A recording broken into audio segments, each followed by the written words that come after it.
Mr. Bohan. Here. Ms. Remark. Here. Ms. Washington here. Mr. Hoitzma. Here. Mr. Davis. Here. Ms. Benjamin. Here. Mr. Neal. Here. Mr. Barhu. Here. Madam Chair, you have a quorum. Thank you. No minutes to approve until next month. So before we get into the agenda, just for members of the public, any items that are going to be coming forward, if you would like to speak for or against or in between on an item, if you would please, at some point when you first come up, fill out the green sheets that are right here in front and give them to the secretary down here. That way they're passed forward and we can call on you. And also we have the correct spelling and everything for the record. Additionally, if you've not been here before, we usually hear from the staff and then the applicant first. It's not that we're not getting to the public, but it just follows a certain order so we all know what we're talking about. And normally, someone finally read our bylaws and we put our continued items at the back, but Robert's Rules of Order usually calls for them up front. So if there is no objection from any board member, I'd like to propose that we take up the continued items, which would be the text amendment and the Sunoco rezoning, items number 11 and 12 that were continued from April until now, and then we will proceed with our new items. Is that okay with everybody? Unanimous? Okay.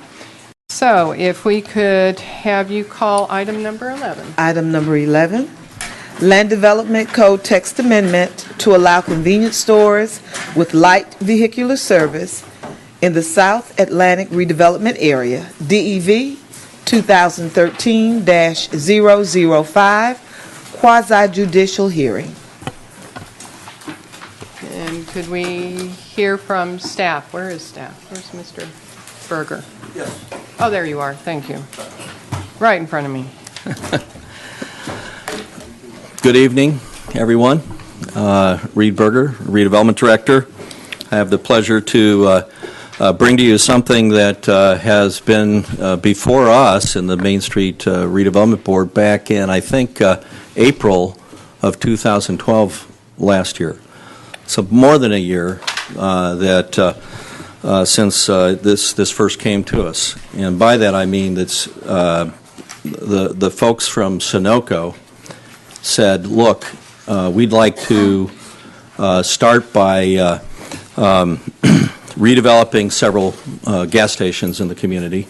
And when we do that, one in particular that's in your redevelopment area is something that really is something that we believe as we go forward, I think make this something special, and if we're going to do it, what's the process? And we said, well, bring it before the board, but you got a big problem. Problem is they're not allowed, they're prohibited in the South Atlantic redevelopment area. So worth a shot to get in front there.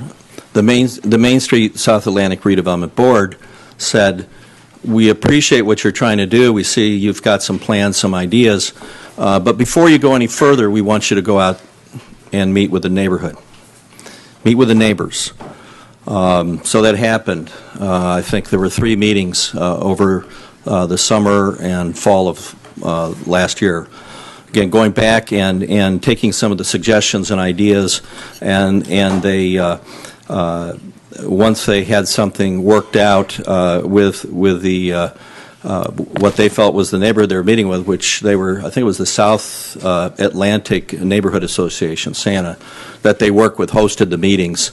In any case, they ended up coming back informally to the Main Street Board this past spring, and all of that information is in here, and proposed 2 things: a text amendment to allow for the fueling facilities with the convenience store as a part of that, and that was number one. Number two was that they to do this on the 3 lots that they had purchased, they needed to go through a planned development.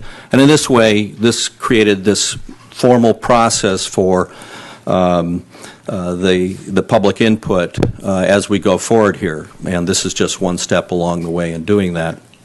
And so what I'd like to do, if it's okay with you, is go through both the text amendment and the rezoning as one item, if that's okay with you. Okay. Take those 2 items together. Yeah, we'll just vote on them separately, but they make sense. Right. You'll do the Okay, that's how we did it Main Street Board, right. and it seemed to work. So, back to the text amendment itself, and I guess I get to move these slides for you. Wait a minute. I've got the rezoning here.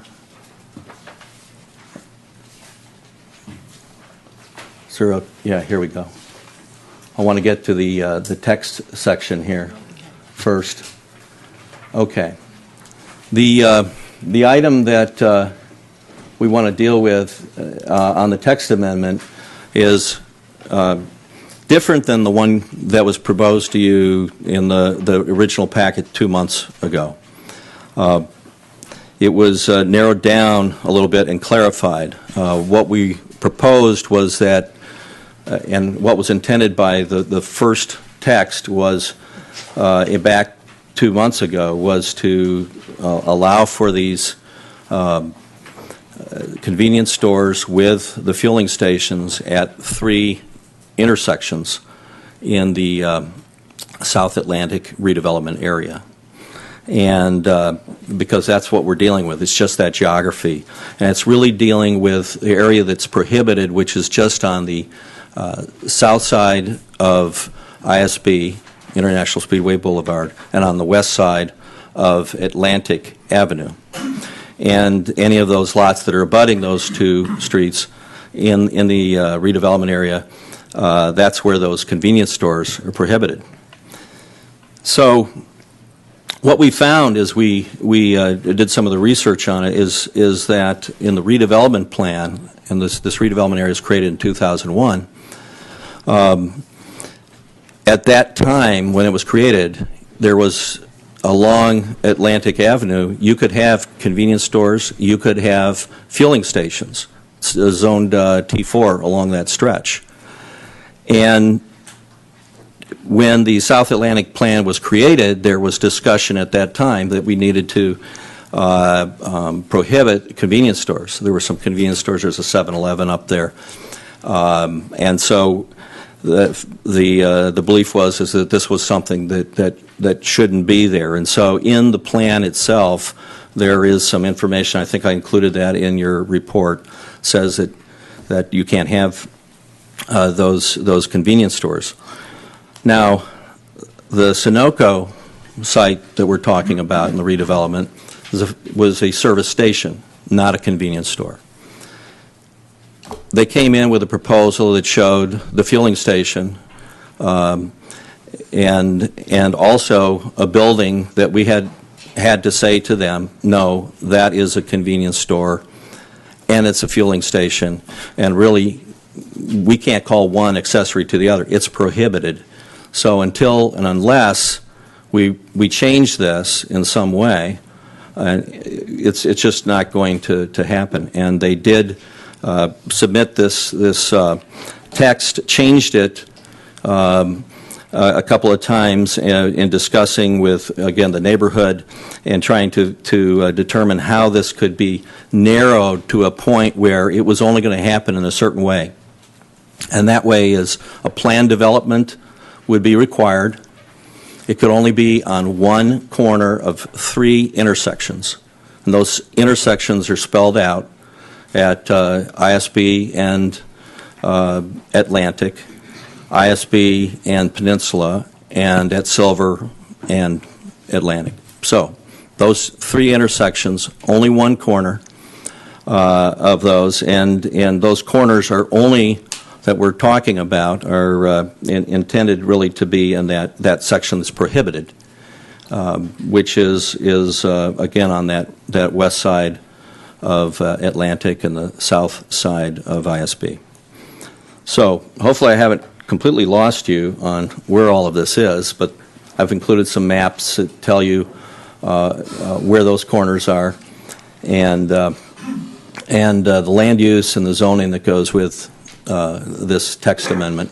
And so what happened is, as we went back and we looked at this, we also, in doing our research, found something else interesting in the redevelopment plan, and that is the plan also said that it was desirable to have the automobile fueling facility and convenience store when we were talking about ISB.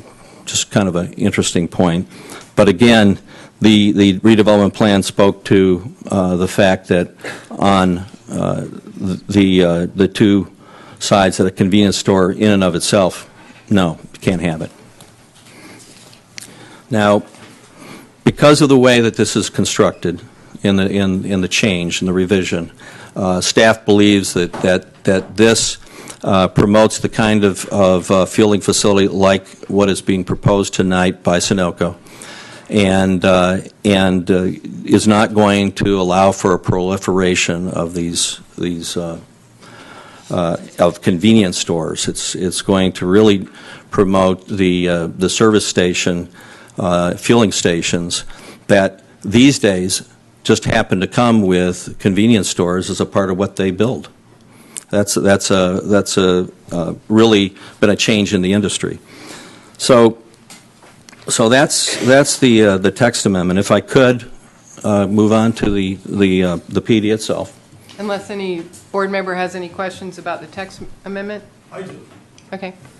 Yes. Could you explain to us how the... Your microphone. Could you explain to us how the applicant on this is just for one of the properties, and yet the text amendment includes two other properties, two other intersections, and yet the applicant on this is only in reference to one of the intersections? What was the rationale for bringing the other intersections in? I think it might be best to ask the applicant that question in terms of what was in their mind when they proposed that, if that's okay. You, Madam Chair, board members, Rob Merrill for the record with Cobb Cole, 150 Magnolia, here for Sunoco. John, to be perfectly honest with you, we're only concerned with the one corner. But what you're looking at in this first item is a piece of legislation that we felt, cooperating with your planners, that those were the corners that made sense to have this kind of use. If you feel otherwise about the other two corners, we don't have any stake in that at all, and it's really what you think is good from a planning standpoint. Intuitively, I felt that was appropriate. I think your planners are saying that's what they would support. It started with those being the three intersections that we felt were the high traffic intersections that needed convenience stores to serve the tourists and the local population. And then it was, like Reed said, it was brought back from any of the four corners of each of those intersections to one at each. So we went from 12 to 3. Again, it's your judgment. But the one I care about is the one at Silver Beach, obviously. Yeah, my concern is that the one that you're specifically concerned about is getting an appropriate amount of attention. And my other concern is that the property owners on the other involved intersections, although there are public hearings on this, they may not be getting the amount of attention it would be if they were directly involved. That's a good point. I would point out to you, John, that the language in the amendment does call for anyone who wants to take advantage of the opportunity to come in and do what we're doing here, which you're going to find out in a few minutes was an extensive process. And they would have to give notice. They would have to have neighborhood meetings and all this sort of thing as well. But even if that's not satisfactory, doesn't satisfy your concern, I would suggest you pull the other two out and move with the one. And that's all we really need for tonight. Okay. I just wanted to get on record how the other two intersections got into the... Yeah. I would add one thing. The Main Street South A1A Redevelopment Board, it allows it actually, because it's the Main Street redevelopment area, since I was the liaison, at International, at ISB in Atlantic, but it's not allowed on the south side because the south side became South A1A redevelopment. I will say, having served with the long ago on a beach advisory board with the county, and I don't think this has changed, International Speedway Boulevard accounts for fully 50% of all tourists who come to Volusia County beaches. They enter on that ramp on that beach. And so it just, in terms of talking at the redevelopment board when this first came up, it just seemed to make sense to plan for that kind of traffic and what was happening. But and staff obviously took it from there, but that background might just help. And My secondary concern is that it does prescribe the type of zoning that any development on those other intersections would have if there were development on those intersections in the future. We know what is happening on the applicant's property, but it seems to me that this text amendment also prescribes the zoning that any current or future landowner on those intersections is going to be bound by. So those are my comments. Yeah. Okay. may I address that? Go ahead. The intent of the PD and using that process is twofold. One, it's only specifically to this issue if, in fact, a property owner, wanted to actually take what is now in those two corners convenience stores, 7-Eleven on one, for example, and you also have up there next to the Shark Lounge, you have one existing there. And so it might be something in the future if they wanted to expand or redevelop that facility and their convenience store, they couldn't do it. But if they went to a PD process, there'd be that opportunity. Now, the other piece of this is it's important in a PD process to allow then for that rezoning procedure to allow for public input.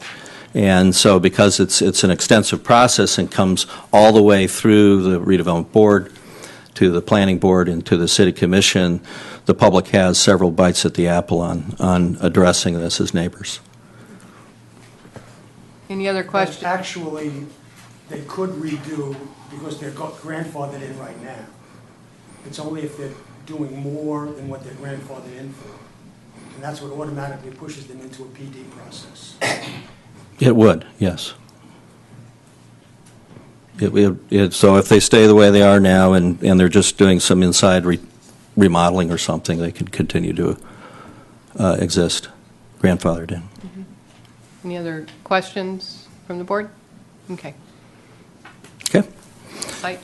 I will move on to the actual rezoning request, and I think we've covered extensively in here some of the land use issues in here, and I will kind of jump through some slides and bring you, if I could, just right to the site plan, and then I can answer any questions you might have about the land use. The plan that you had 2 months ago in that first packet has changed. There's been revisions because there have been additional meetings with representatives from the neighborhood. And in those discussions, the applicant has made further revisions. So the site plan and the landscape plan that you had originally has changed. And I apologize that maybe as you're going through your packet looking for which one is the existing one, but attachment C is the new revised plan that's in there. But it's easy to go all the way to the back and see the ones that we had, which were part of the original planning packet. And but there you have it. That's what's in attachment C. And that is a site plan that has actually now done a couple things. It's moved the building from, that's the convenience store part of this, from Ruger Place, or where it was closer to Ruger Place, and moved it back towards Atlantic Avenue and closer to that commercial area along Atlantic, and reoriented the building towards Silver Beach, and the canopy, because of that move, then was shortened, and so it wasn't as long as before, and the 4 pumps were rearranged under that canopy and moved from where it was closer to Atlantic Avenue to where now it's sort of in the middle of the site, closer to Silver Beach. And what that did in terms of arrangement is it allowed for the walls to come in a little ways from Ruger Place, because some of the concerns of the neighbors were that there could be more landscaping, that it could look better than the original proposal that you saw a couple months ago, and that the area that the wall went around would be changed so that the retention area that is closest to Ruger Place, that would be part of the open space, would not be walled as it was in the earlier proposal. So now you have an area that allows for the neighbors to use that open space, and I believe that's the position of Sunoco in doing so. And so these dry retention areas could be just something to be more open. The wall would be back further from the road and further away from the residential properties. Additionally, one of the last changes done was to take the palm trees that are down at the south end of Ruger and place them there instead of directly alongside the back of the building, as they originally had proposed. And the idea there is to provide better screening from some of the houses that were across the street that are somewhat elevated. If you've been down the road, you see that. You see that it worked out better from just visually blocking the whole development by placing them there. So those are essentially the changes. There's some questions about the parking. I can tell you that there are 12 parking spaces required. 14 parking spaces are provided in this latest site plan. And I think I've covered all the main points for this. If you have any questions, I'd be happy to take them. Otherwise, I can tell you that staff right now is making a recommendation to approve both the text amendment and the rezoning. Any questions for staff before we hear from the applicant? Okay, Mr. Merrill, there, you've moved. Hiding from you. Again, Rob Merrill with Cobb Cole, 150 Magnolia in Daytona Beach, here for Sunoco.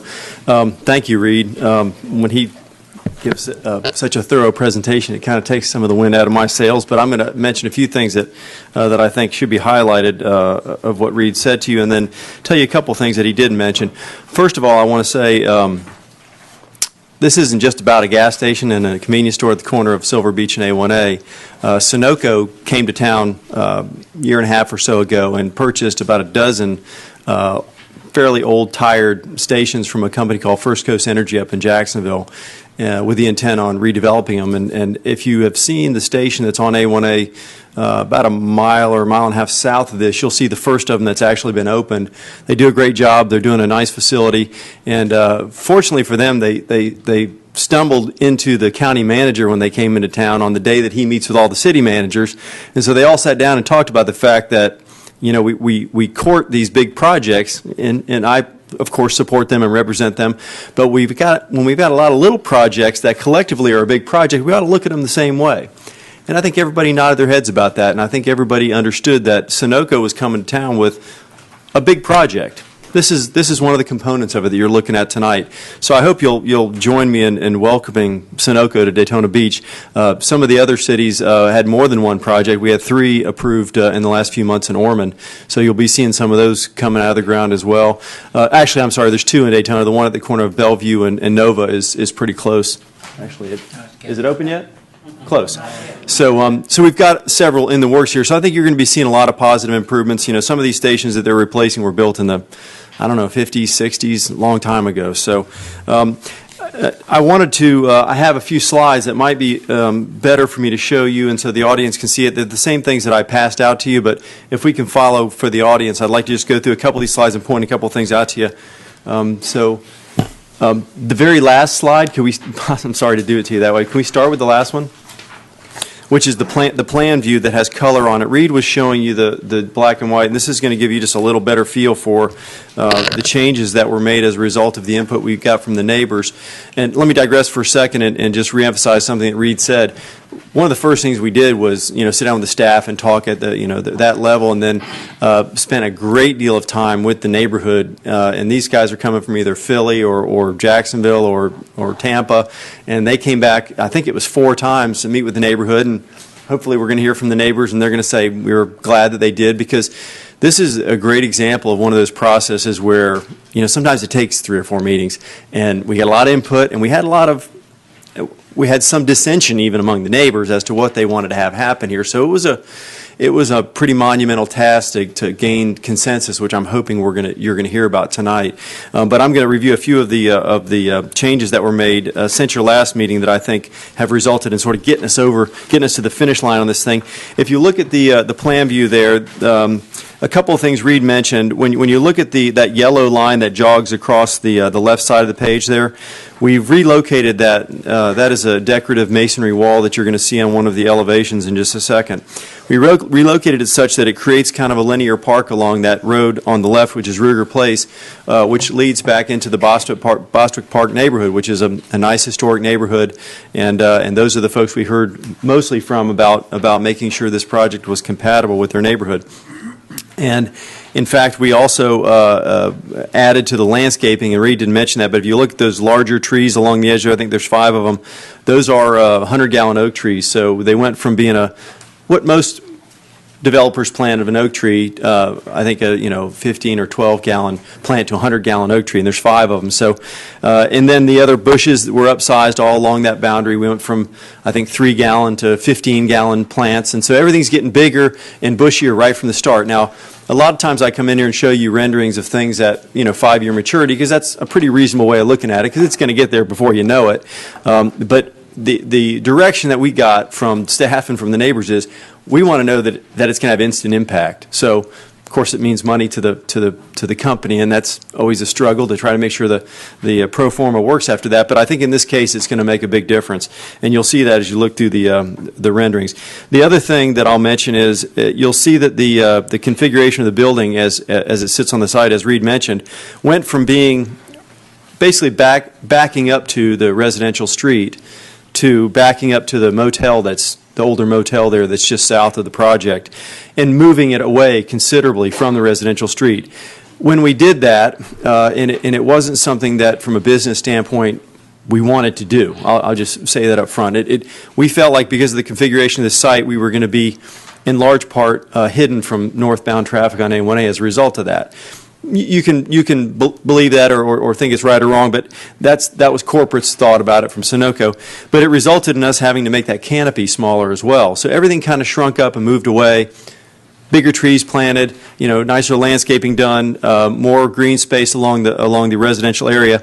And I think as a result of those things that I'm talking about, you're going to see that the neighborhood is now supportive, I hope, of the project. So going back to the first slide just for a second, I'm not going to take a whole lot more of your time. I know we've got a full agenda, and I'm unfortunately to blame for a lot of it. That first slide gives you a shot looking east and south along Silver Beach. Kind of gives you a big overview of the site, and of course it looks dramatically different from the one you saw 2 months ago because you're not looking at the back of the building now.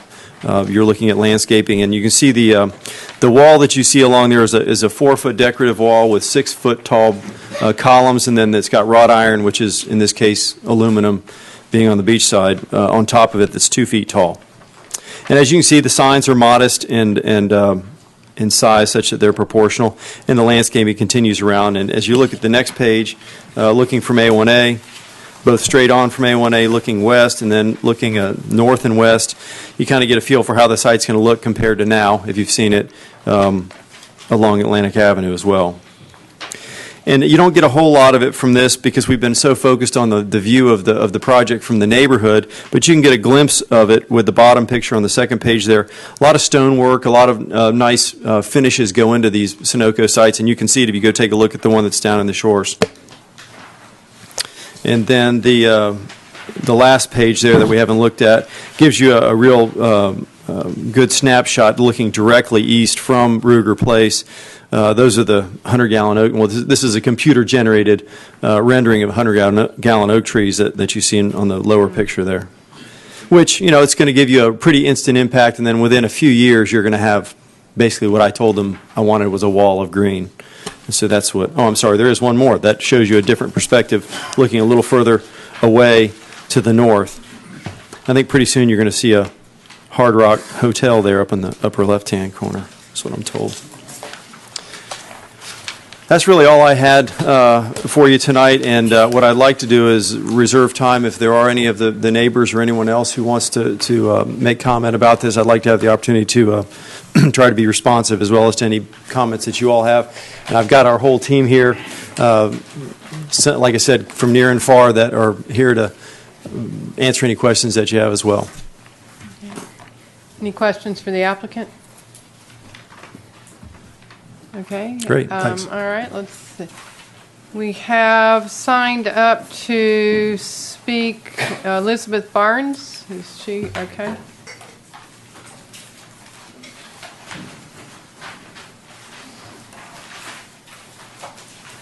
Hi, I'm Elizabeth Barnes. I live at 1229 Ruger Place. And I just wanted to say thank you, really, to Rolando from Sunoco for listening to a reasonable perspective about the neighborhood, neighbor to neighbor. And when the first plans were presented, our neighbor right across the street on Ruger, she and her husband own a vacation home, and then another couple bought a vacation home. They were pretty upset about the plans. It just seemed like a really big impact. They both wanted to put their homes up for sale. They're both going to stay. They're super excited. They're just like, really, they feel like this was a really meaningful conversation. So I'm thankful to have been a part of it, and thanks for being a part of it as well. Do you have any questions? Does anyone have any questions for Ms. Barnes? Okay. Okay, thank you. All right, great, thank you. John Nicholson? I'm going to keep this one. John Nicholson, 413 North Granbury Avenue. I looked for my documents on why South Atlantic had decided not to allow convenience stores in the area. I think they were destroyed in the 2004 hurricanes, but my recollection is that on on ISB and A1A, there were a series of small convenience stores in which there were drug dealers and kids buying alcohol underage and people hanging out, and this doesn't seem to fit that category. So I think it's a wise decision to pass this because it doesn't fit with what they were afraid of in the past. Secondly, the brick building that they had originally proposed, is this going to be that brick building? I saw one, I think it's in Pompano or somewhere in South Florida. I was going back and forth for 3 months, and their Sunoco down there was extremely dynamic. It was everything that they were going to put in here. So it looked clean, neat, didn't have the foliage across the front door, but it did have it on the sides, and it looked like an upscale, upper middle class kind of location. I'm not real fond of that white, bland Sunoco that is predominant. The brick I liked, and I couldn't see in the diagrams whether you were going to have brick again. Also, in that drainage ditch facing the motel, I saw no landscaping. So from the gas station through the drainage ditch to the motel, there's no trees, nothing other than grass. I'm wondering if that's the what I saw there, because you couldn't really get a good picture of it, whether there's any trees between the property line and the motel. The pictures that I saw, I didn't get to see that. And other than that, I hope you pass both of these. I think it's beneficial to us. And lastly, the A1A and ISB South Atlantic section, I wish you would not include that. I don't think a gas station at that location is the highest and best use for that location. Secondly, with ISB Beach Approach being the busiest in the county, having a gas station there with traffic going in and out from all different angles, it may be a bit congestive for that location. So I would ask you to take a very serious look before you okay that location. Thank you. Were you going to answer anything? You don't need, do you? Thanks, John. You know, John's point about, the only thing I was trying to figure out was the landscaping on the south side, I think is only bushes, but Peter, you want to?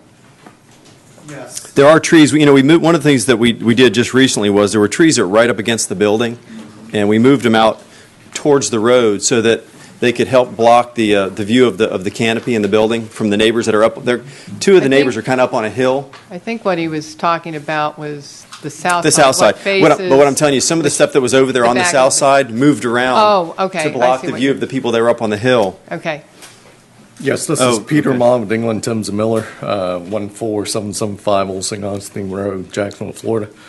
The drainage pond that abuts the hotel, there's some existing palm trees that were, Staying. that's going to remain. That, it just didn't show up on a proposed landscape plan. Yeah, okay, that's Okay. why. In other words, the proposed landscape plan doesn't show the existing vegetation, unfortunately. But, so John, the answer to your question is, there's a lot of planning going on the westerly half of the south boundary, and then on the easterly half, there's a bunch of palm trees and stuff already there.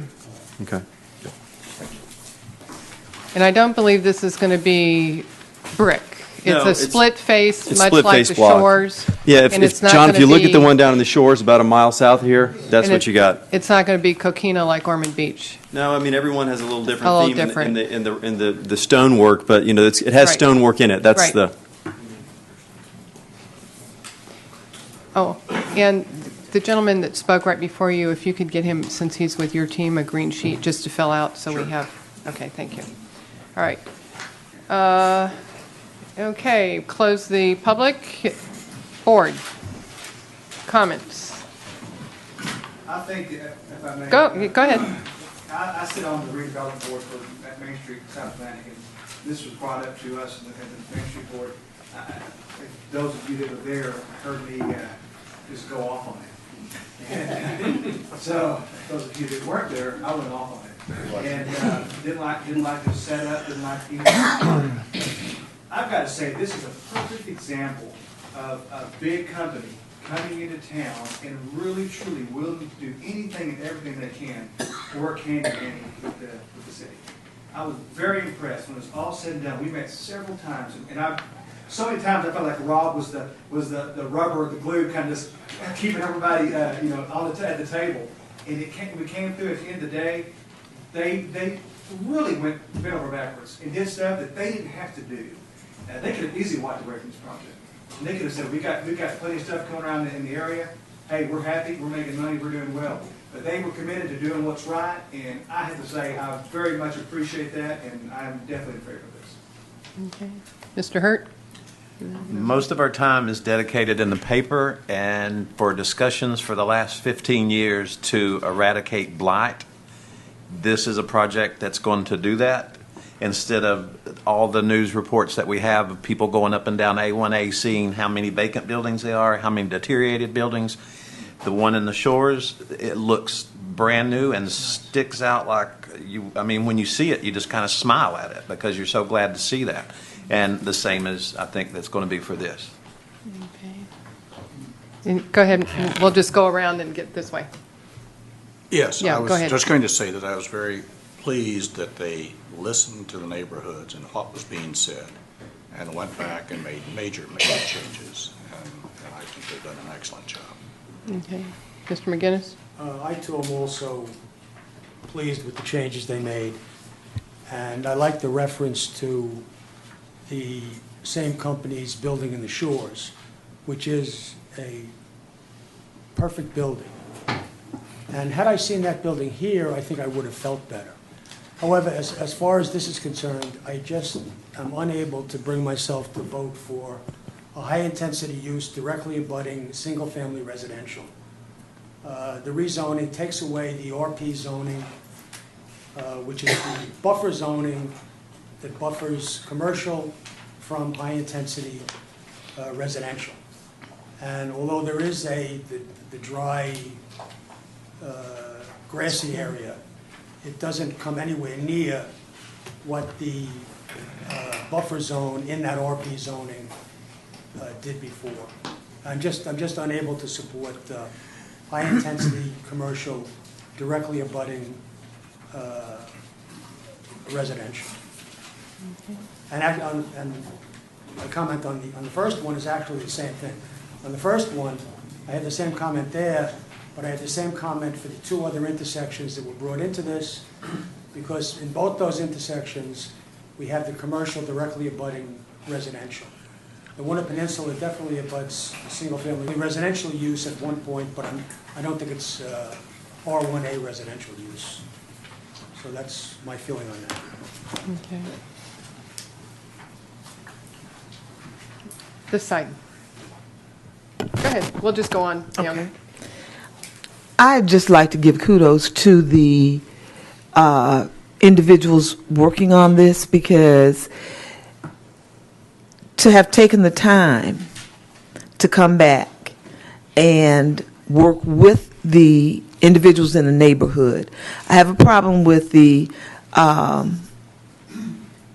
encroachment on neighborhoods, but they have worked feverishly to accommodate, and I think that made a big difference.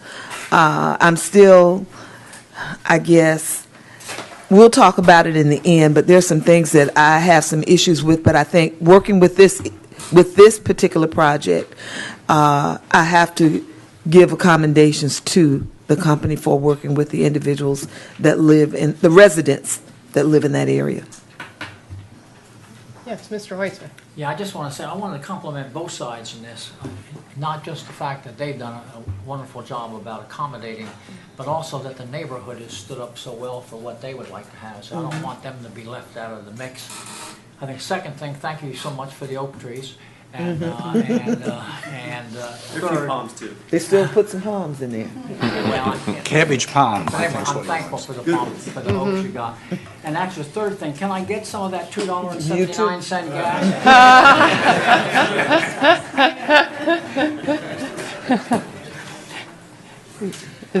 Okay, and continuing over here, anyone? When I first saw this and heard about it, my only question was, that's really close to the families that are on that corner, and whether or not there had been any conversation to that effect about the project.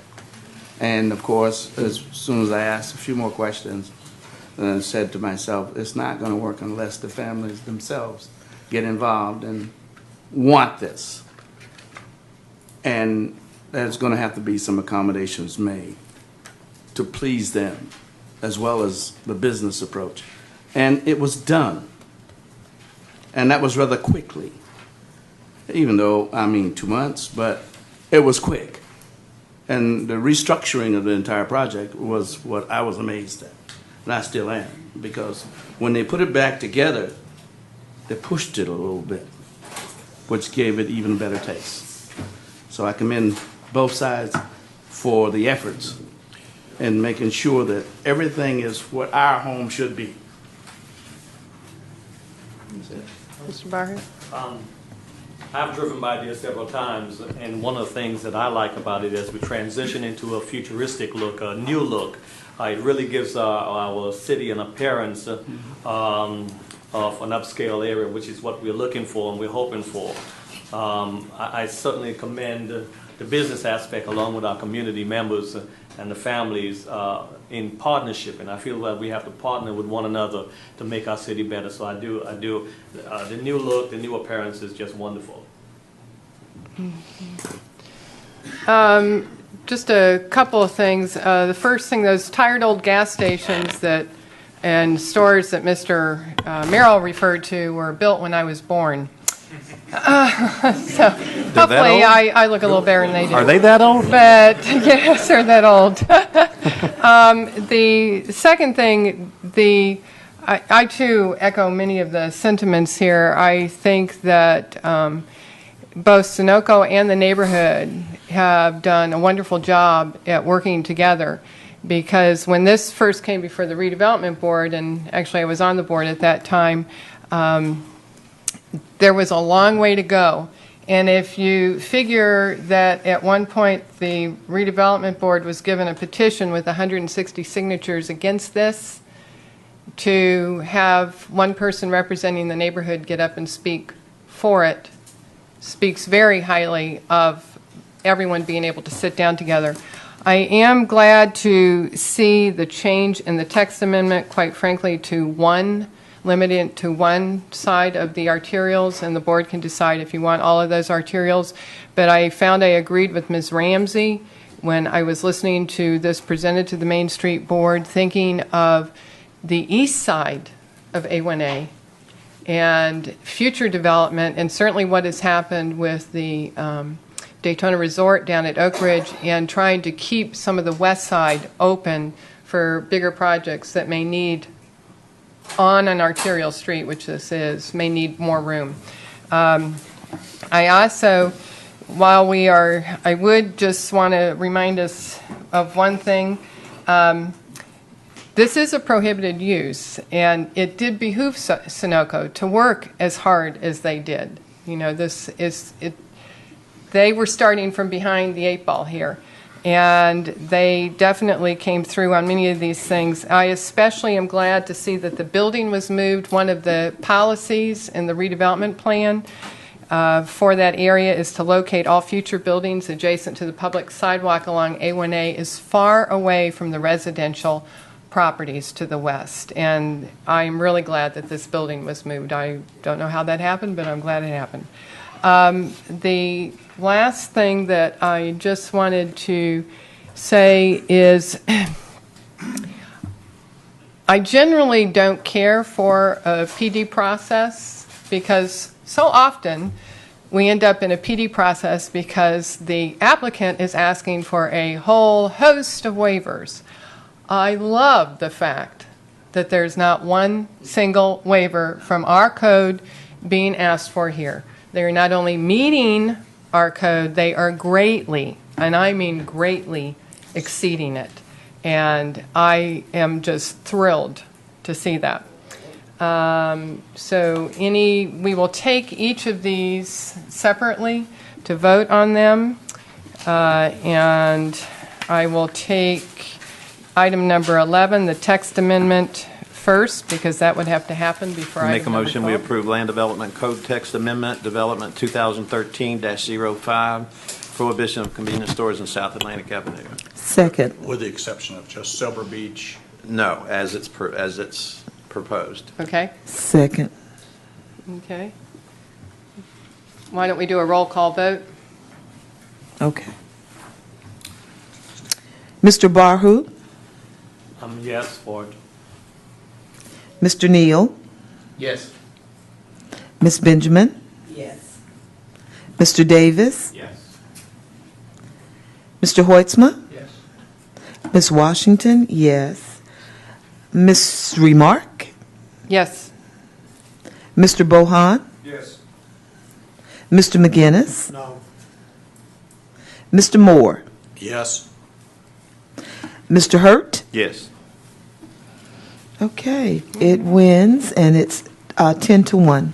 Okay. Text amendment. Item number 12, please. Make a motion, we approve Plan Commercial Development 2013-006, Sunoco at Silver Beach. Second. Who seconded Who that? seconded? Mr. Bohan. Okay.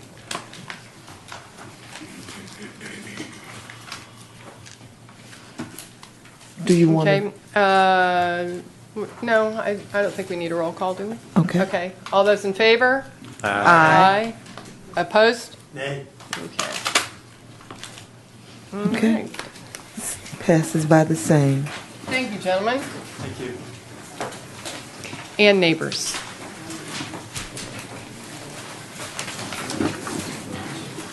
Okay, now we're back to new business number 4.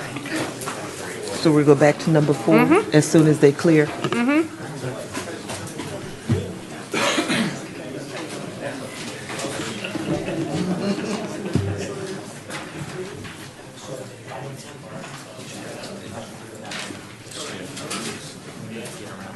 Okay, I'm going to make a comment before I go to number 4. Would you all please speak into the microphone? I've noticed from watching other city meetings on television, the individual at home is not able to hear you clearly.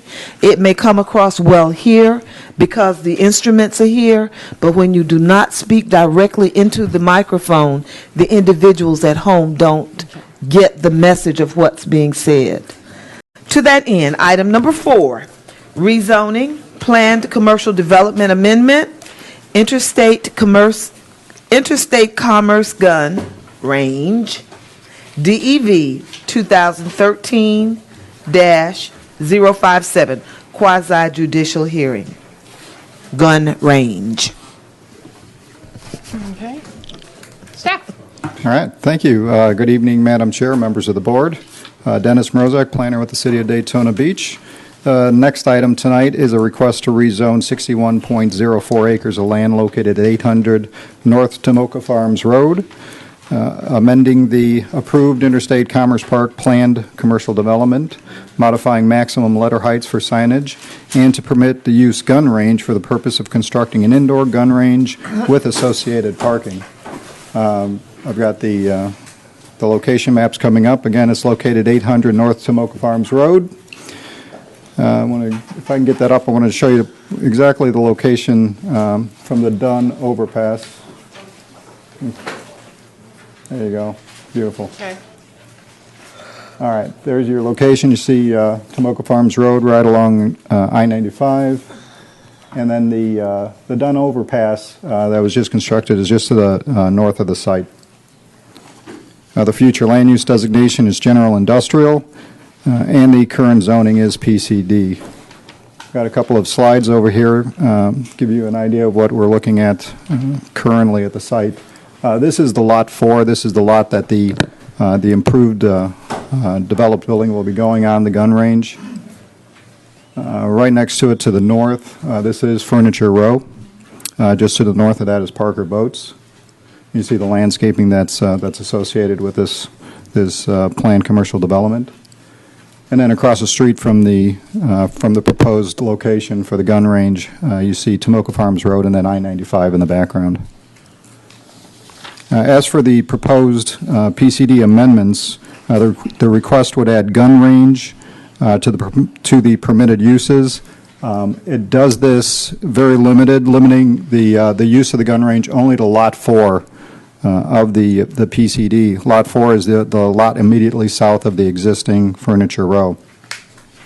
The request would also modify wall signage standards for the PCD. Currently, wall signage on the buildings can only be 3 feet tall. The request is to expand that size to 4.5 feet tall. This does not modify the maximum overall square footage of signage that would be permitted. That is still at 300 feet. Just modifies the sign and makes some of these letters a little easier to see from I-95. So for a recommendation from staff does recommend approval of the First Amendment to the Interstate Commerce Park PCD, rezoning 61.04 acres of land located 800 North Tomoka Farms Road, amending the permitted uses on the site and modifying signage standards. An affirmative vote of 6 by the Planning Board shall be approval to the City Commission, and the item is tentatively scheduled for the August 7th City Commission meeting and the August 21st the City Commission meeting for a public hearing. And that does conclude staff's presentation. Any questions from the board? I have just one question. There is no problem just leaving it gun range rather than indoor gun range, is it?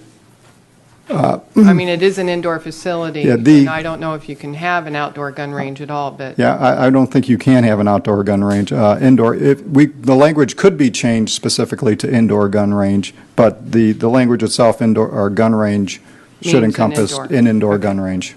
All right. Okay. One question, too. Sure. On the signage, that's only on the building you're talking about. You're not talking about the pylon. No, not talking about the pylon, it's just the signage that's on the buildings, and it does apply for the entire PD. So any of the buildings could increase the size of their wall signage, but still not exceeding 300 square feet. So it'd be a 150% increase in the size of the letters. In the size of the letters, but no increase in the overall square footage. Because that means they'd come in? If they go up, they come in? Yeah, it would, yes, taller signs, yeah, Okay. less signage.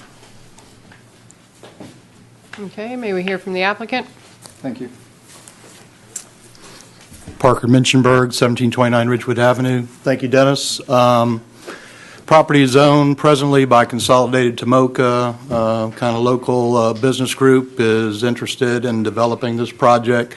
They presently have a Volusia Top Gun in South Daytona. Doesn't have a range, but they do sell firearms. And in regard to the signage with the 300 square feet, the 3 foot high, it's a 3 foot by 100 foot long, which is a kind of big length to it.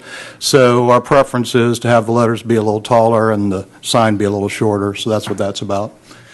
The building is going to be tilt wall, concrete, kind of look more like maybe an office or something like that. Landscaping, you saw Furniture Row, Parker Boats. They were designed by my office. Same kind of landscape treatment. Be happy to answer any questions. Any questions for the applicant? We have a member of the public.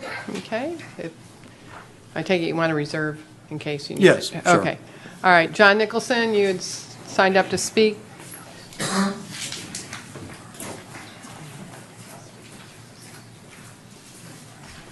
John Nicholson, 413 North Grandview Avenue. I don't have a problem with the 300 square feet going 4 foot and a half. They're shrinking. They're not really gaining. It will be visible. However, I do have a problem with the pylon, 60 feet tall. I don't think that's permitted. I think they're asking for something that's different. I remember going through this several years ago with the Auto Mall. They had a problem because of traffic going down I-95. They wanted a big, impressive sign, and we gave it to them. It is the size of a billboard. Are we then now going to allow all businesses going along 95 in the city of Daytona Beach their own individual billboards? 60 foot tall is a little bit, what, 6 stories high? That's a pretty tall building. We don't have but 2 buildings in the city at that height in downtown. So I'm asking you to take a really good look at 60 foot tall for those pylons. Because once we start, there's a domino effect, and then everybody's going to be asking for it. And lastly, about 20 years ago, Caterpillar went in on I-95. They were told they could not take down the trees on I-95. And sure enough, 2 months later, they vanished. Of course, they didn't do it, of course, but somebody came out and whopped up all the trees in front of their building. Then Auto Mall goes in, and not only do they whop off the trees, they bulldoze it, and it's all grass. I went by just today. There is not a single original tree on I-95. This area is lots of pine trees. I'm asking you to find some way of retaining those pine trees, which they're supposed to retain, on I-95. Thank you. May I? Sure. I appreciate the comments about the pylon sign, but the pylon sign is existing. It says Interstate Commerce. We're not proposing a pylon sign. We have a pretty modest monument sign, 2 foot above grade, and then we've got a sign on the building. So the monuments or the pylon sign is existing. Then in regard to the trees out in I-95 right away, I've had developers ask to have those removed, and the DOT does not permit that because they don't want their right-of-ways clear cut. They do allow underbrushing if you have growth below, but I haven't been able to get a permit yet, and I'm pretty good at getting permits to take pine trees down in the right-of-way. Okay. All right. I think that was it for public. Okay, close to the public. Board.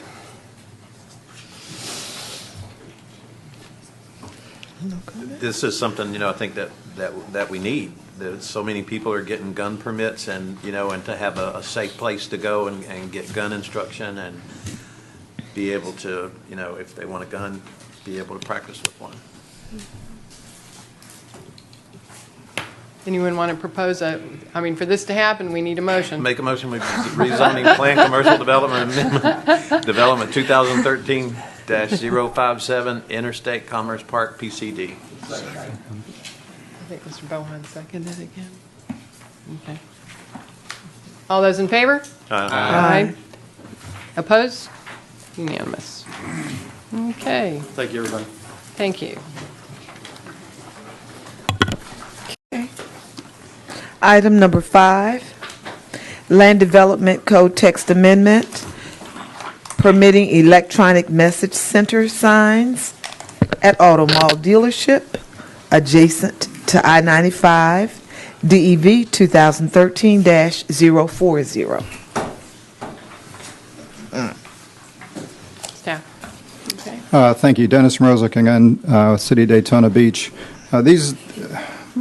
With your permission, Madam Chair, these next two items are kind of tied together. I can go through both of them, and then maybe we can come back and discuss them. But Okay, why don't we do that? And before we do, why don't we have the Secretary read the second item as well, so at least we're all in the...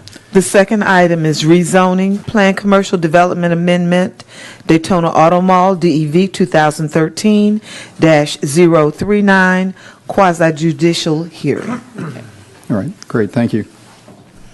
Okay, the next item, I'm going to back up a little bit here, and we're going to go right to 5. Okay.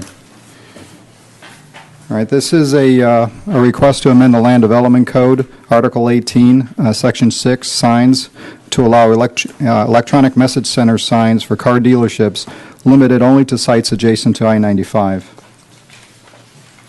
Electronic message center signs, the City Commission did approve EMC ordinance back in March of 2011.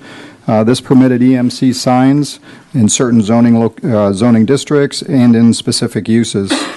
The ordinance also provided for sign construction, location, and operational standards.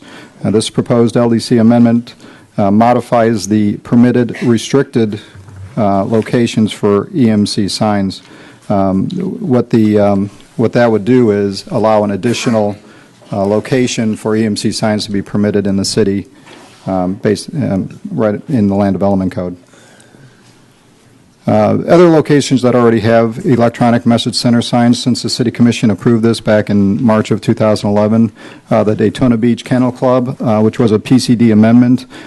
This particular location was approved by the City Commission for as a site that could get an EMC, even though it was a PCD. Also, just recently receiving EMC sign approval, Halifax Hospital, Embry-Riddle main campus, and a BCU main campus, and they have all have done that through their comprehensive sign plan and also through the LDC, which permits EMCs in the school location. As far as the actual proposed text amendment, I'm going to read it out to you. The bolded and underlined on the bottom, that is the new text that would be going in and proposed to go in. Electronic message center signs shall not be processed through the semi-public use procedure or through the plan development process except for plan developments for sports and entertainment venues on sites exceeding 35 acres or for automobile dealerships on sites exceeding 100 acres and located adjacent to I-95. And as for a recommendation, I'll go through this, but then I'll go into our next item. The use of electronic message center signage within the city is a policy matter ultimately decided by the City Commission after a recommendation by the Planning Board. Staff supports the Board's recommendation. An affirmative vote of 6 by the Planning Board shall be required to recommend approval to the City Commission. And if it does move forward, it will be scheduled for the August 7th City Commission and then the August 21st City Commission public hearing at that date. Now, as we go to the next item, let me pull my notes. Okay. Number 6, the next item is a request to rezone 117 plus or minus acres of land located at 1450 North Tomoka Farms Road, amending the approved Daytona Mall Auto Mall planned commercial development to allow for an electronic message center sign. Again, I want to give you the location. This is just north of the site that we were looking at the last item. This is just south of LPGA, and it runs on the west side of 95. The future land use designation is interchange commercial and also buffer area passive park. And again, the zoning is PCD. The proposed PCD amendment would permit an EMC display screen in the existing sign. I kind of have highlighted the location where the sign would be going. There are no other modifications to the sign that are being proposed. And it won't be, it will not be flashing like that. Not for long. Okay. All EMCs are required to meet certain LDC standards. These standards were established in the Land Development Code when the City Commission did permit the EMCs back in March of 2011. This EMC sign would require the following items waived as part of the PCD rezoning. We've got a couple, and it might be a little bit difficult for you to see up there, but I also have these identified in your staff report. Regarding the sign height, LDC standards require 8 feet maximum. The proposed sign height is actually the actual sign height because it is going to be replaced in the existing sign. That sign is 59 feet. This exceeds the maximum by 51 feet. EMC display area, 50% of the maximum of the sign cabinet or 610 square feet.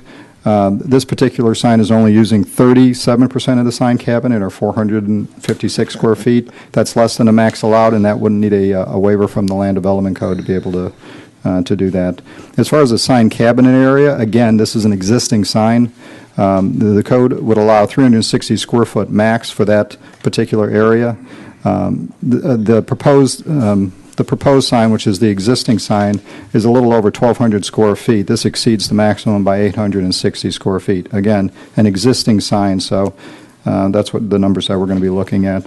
As far as additional non-EMC signage, this is static signage that is also associated with the signs, not the EMC portion, but any other static messages that might be on the sign. 63% of the sign cabinet would be permitted. This exceeds the maximum by 581 feet. As for a recommendation, again, based on staff analysis and review, the requested amendment to the Daytona Mall Auto Mall PCD will be in compliance with the Land Development Code and Comprehensive Plan if approved by action of the City Commission. A majority vote of the Planning Board members present and voting is required for a recommendation of approval to the City Commission. And if the item does move on, August 7th would be the first reading at the City Commission, and August 21st would be scheduled as second reading or the public hearing. And that concludes staff's presentation. Okay, any questions for staff? I'm sorry. What did you say, the existing sign? What's the height of the existing sign there now? I have 59 feet for the existing sign. And so all they're doing is adding below that? Yeah, really what they're doing is, and I can pull that back up again, but if you took a look at the existing sign that's out there, there's a Tri-Vision sign that's located over there. Right. And it would be in that portion. And I believe Rob has an exhibit that I can show you that'll be a little clearer than that, because I don't think he likes the flashing up there. Yeah. So we're going from along major city thoroughfares now to interstate highways to allow electronic signs. Am I understanding you correctly, what you're asking? But it has to be at least 100 acres. Yeah, it's for a larger... So the individual automotive stores can't be putting up huge electronic signs. That would be correct. The only way that this would happen is if somebody were to accumulate enough property to have over 100 acres and be adjacent to 95 and be an auto dealership, and then they have the opportunity to do the EMCs.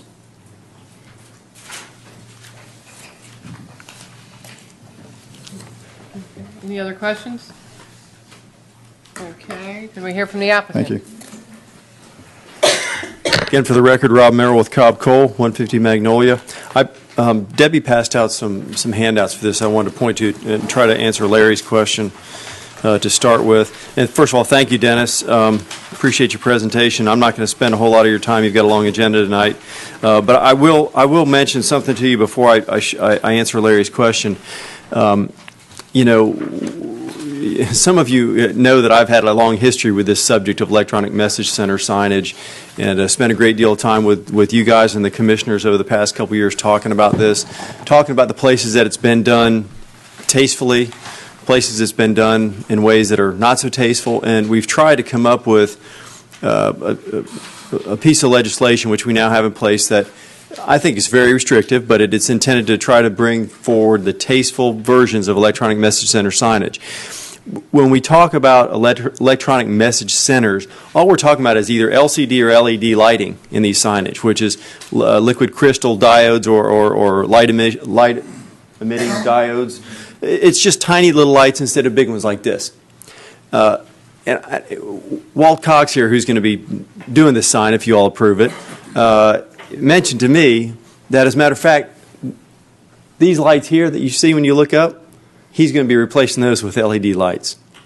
This is what's being done, and it's going to be the wave of the future. They require less energy. It's a cleaner light. It's a much more refined look. The sign that you see, and starting now to go to your question, Larry, on the third and fourth pages of the handout that I gave you, is the existing sign. It's 59 or 60 feet tall, much like the one that Parker mentioned on the adjoining large parcel on 95. And it's lit. It's already lit, but it's lit from the back, and it's lit from the front, but with big lights, big bulbs. So what we're doing here is we're taking that piece that you see in the middle, which is what they call a tri-vision. You might remember that one of the signs that I brought to you in the last year was a Bethune-Cookman sign, and it's the one that's most similar to this in the sense that all they're doing is retrofitting the panel that's now a tri-vision. It's got 3 dimensions to it, and they move it around so they can have 3 messages with something that's electronic that they can do with the computer. In this case, if you look at the picture that was taken, this is a Google Earth picture, so I'm sorry it's not the best resolution, but it shows one of the panels of the tri-vision, and that's the big rectangle. One thing that you'll notice about that when you compare it to the picture on the first page, which is a representation of what will be there with the electronic message center, the LED version of the tri-vision, is the ordinance only allows 2 colors and it allows text only. Whereas if you look at the tri-vision sign, it's got pictures, things that are much more graphic, if you will. Graphics are not allowed. Pictures are not allowed based on the electronic message center sign code that the City Commission passed based on your recommendation last year. So this property owner it has a sign now that's been there a long time. It's worn out. This tri-vision thing is going to be replaced either with, I don't know, something else or an LED if it's approved. The LED is going to give them actually something that's less colorful, less graphic in terms of what they can do based on your ordinance than what they have now, but much more durable, much cleaner looking, and they feel is much more tasteful. So it really is not something new in terms of the sign. It's already there, much like Bethune-Cookman's. And if you've seen Bethune-Cookman's, they pulled this old tri-vision out. They put an LED version of it there. It looks nicer. So I know that some of you, because I know you, have feelings about LED, LCD technology versus old school. And your feelings, I think, in part are based on, I'm sorry to keep looking at you, Tracy, because I know you feel this way, are based on things that you see that you don't like stuff in New Smyrna and some stuff in Holly Hill that they're using bigger bulbs and it's just stuff moving around and things that are distracting. That's not what this is going to be. It's going to be in compliance with your code in every respect as it relates to the content of the LED message. It's bigger. Yeah, it is. Just like Bethune-Cookman's was, because it's already there. It's a very expensive sign they already have in place. To tear the sign out would be crazy. And if you look at the scale of it, I mean, we're on I-95. This is a giant piece of property. And thankfully, you've got all these dealerships that have collected in one place. So you kind of have those things that if they were right next to a neighborhood, John, you might not like them so much, but they're not. They're out there in a place where it's appropriate. And they've collectively put this big sign up so people can see what's going on. Well, this being able to change the message every 2 minutes or whatever it is that's allowed will allow all of them to be able to say, okay, today the BMW dealership is having a sale or whatever it is, and have multiple messages. That's one of the benefits of these signs. And again, computers are not really the wave of the future anymore, folks. They're kind of rooted in here. And in this type of lighting, you go buy a flashlight now, it's LED for the most part. And most lights, you see a lot of cars now coming with LED lights. It is what's happening. So that's what we're bringing to you here. I hope you're accepting of it. I do think it comes down to sort of aesthetics and personal taste. What do you think looks better? I know some of you might say, well, this is the other things that we've done are more institutional type uses, less commercial. I would say, there's some blending of that, of course, with the dog track and with the Speedway's signage. But this is, kind of a different variation on that. But what I would say is to look at it differently. It is a very large, we're looking at only very large pieces of property on Interstate Highway. And it gives them visibility, gives them a sign that's going to be tasteful. I hope you support it. And if you have any questions for Walt, he knows the technology much better than I do. So he's here to answer your questions if you need that. The question, You don't have to, all just- other parameters of our sign ordinance remains the same, though. Yeah, all 60 seconds, the brightness, the resolution, you've got a solid background. everything. And again, Larry, these guys, I explained that to them at the front end, and they're making a sacrifice in what they can put up in terms of content to get that. Any questions of the applicant? So we have some members of the public, a member of the public. Tracy, you don't have any questions for me? Questions? No. Well, if you're going to hammer me, can I just stay up here? Or? Don't go far. Okay. Don't go far. Mr. Nicholson, you had wanted to speak with this, to the side, these?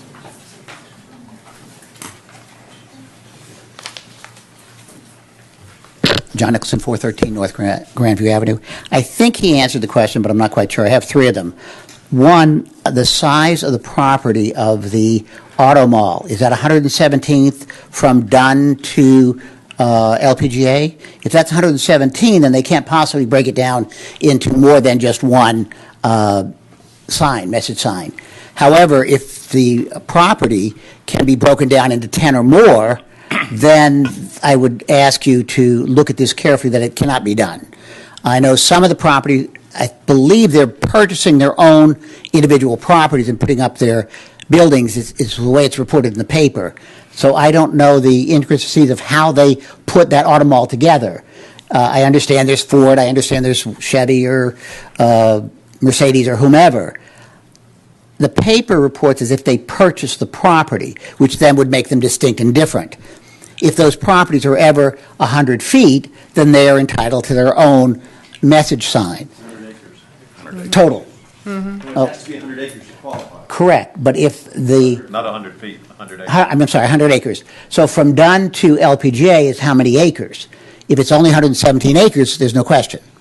It can only be one. If it's more than that, then it can be more than one. So I think they have the knowledge of that I just don't have. Secondly, I think they answered in terms of what I have is dancing graphics.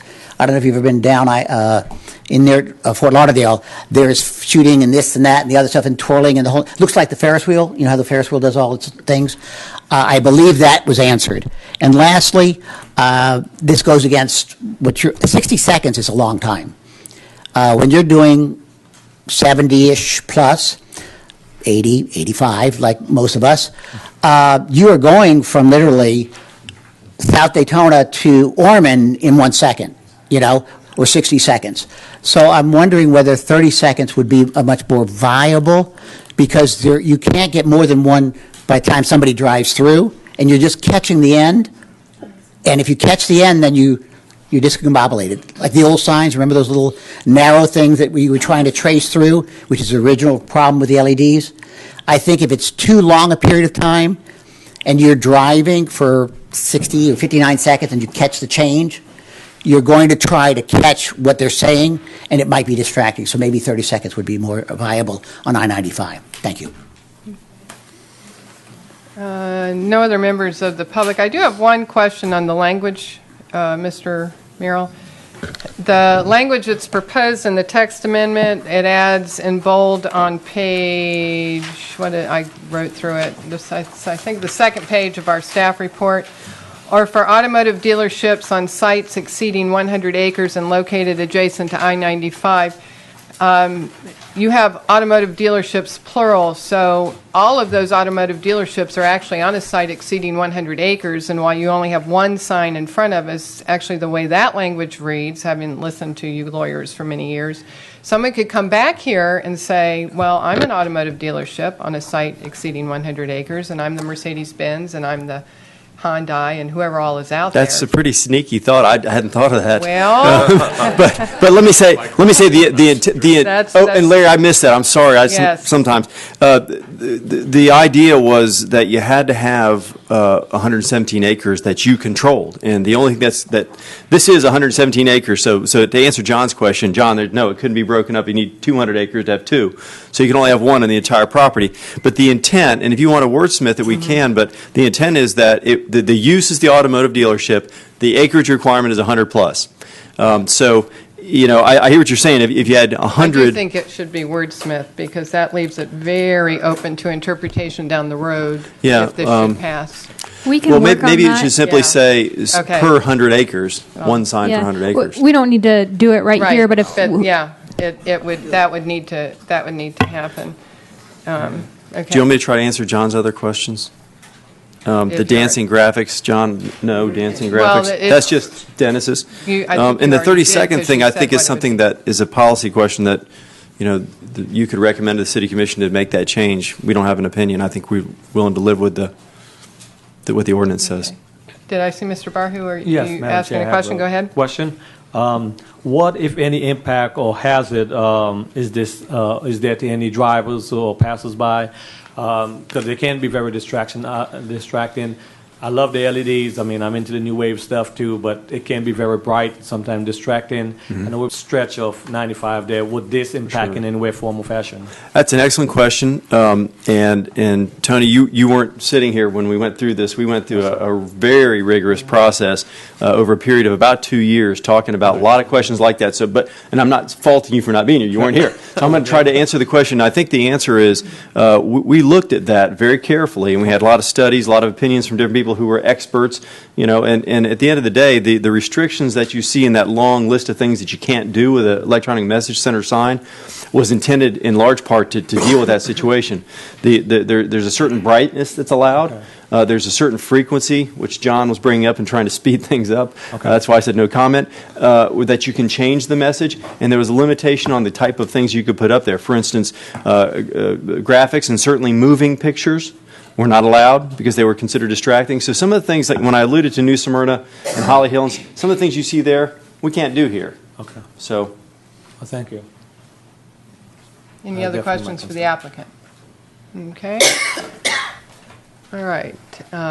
Board members have any comments? Austin? I have comments. Okay. Into the microphone, Mr. McGinnis. Our ordinance has been in effect for just about 2 years, and we put it into effect, and we had the specifications on it, and as I recall, the City Commission said, we will do it this way, and we will see how it works. That's how they arrived at the kind of major thoroughfares that would be permitted on, the types of, all the different sign specifications. So we've had about 24 months to look at this, and I have not heard too much about the signs that are currently in operation, but the ones we've had in operation have been at the sports venues, at the hospital, major entertainment venues. This is the first one that we have coming from a private business, and it's also coming in with with the 5 exceptions, the 5 variances. My only concern is this the beginning of a large number of requests coming in from private businesses with variances? Is the next thing we're going to see private businesses on feeder roads we might see? I'm just concerned because I'm not sure we know enough about how... Mr. Merrill? I'd like to try to answer it, because I think it's, Well, Tracy, why don't we wait until we hear that's from the fine. board, and if there That's are any, fine. okay, I'm just listening closely. okay. That's really my concern. I'm not sure we've had enough time, 24 months might be enough time to evaluate how it's working. For example, the only way to find out if the EMC process is working correctly is what reports we actually have from code. Because like many other of our decisions, anything that happens afterward is handled as a code violation.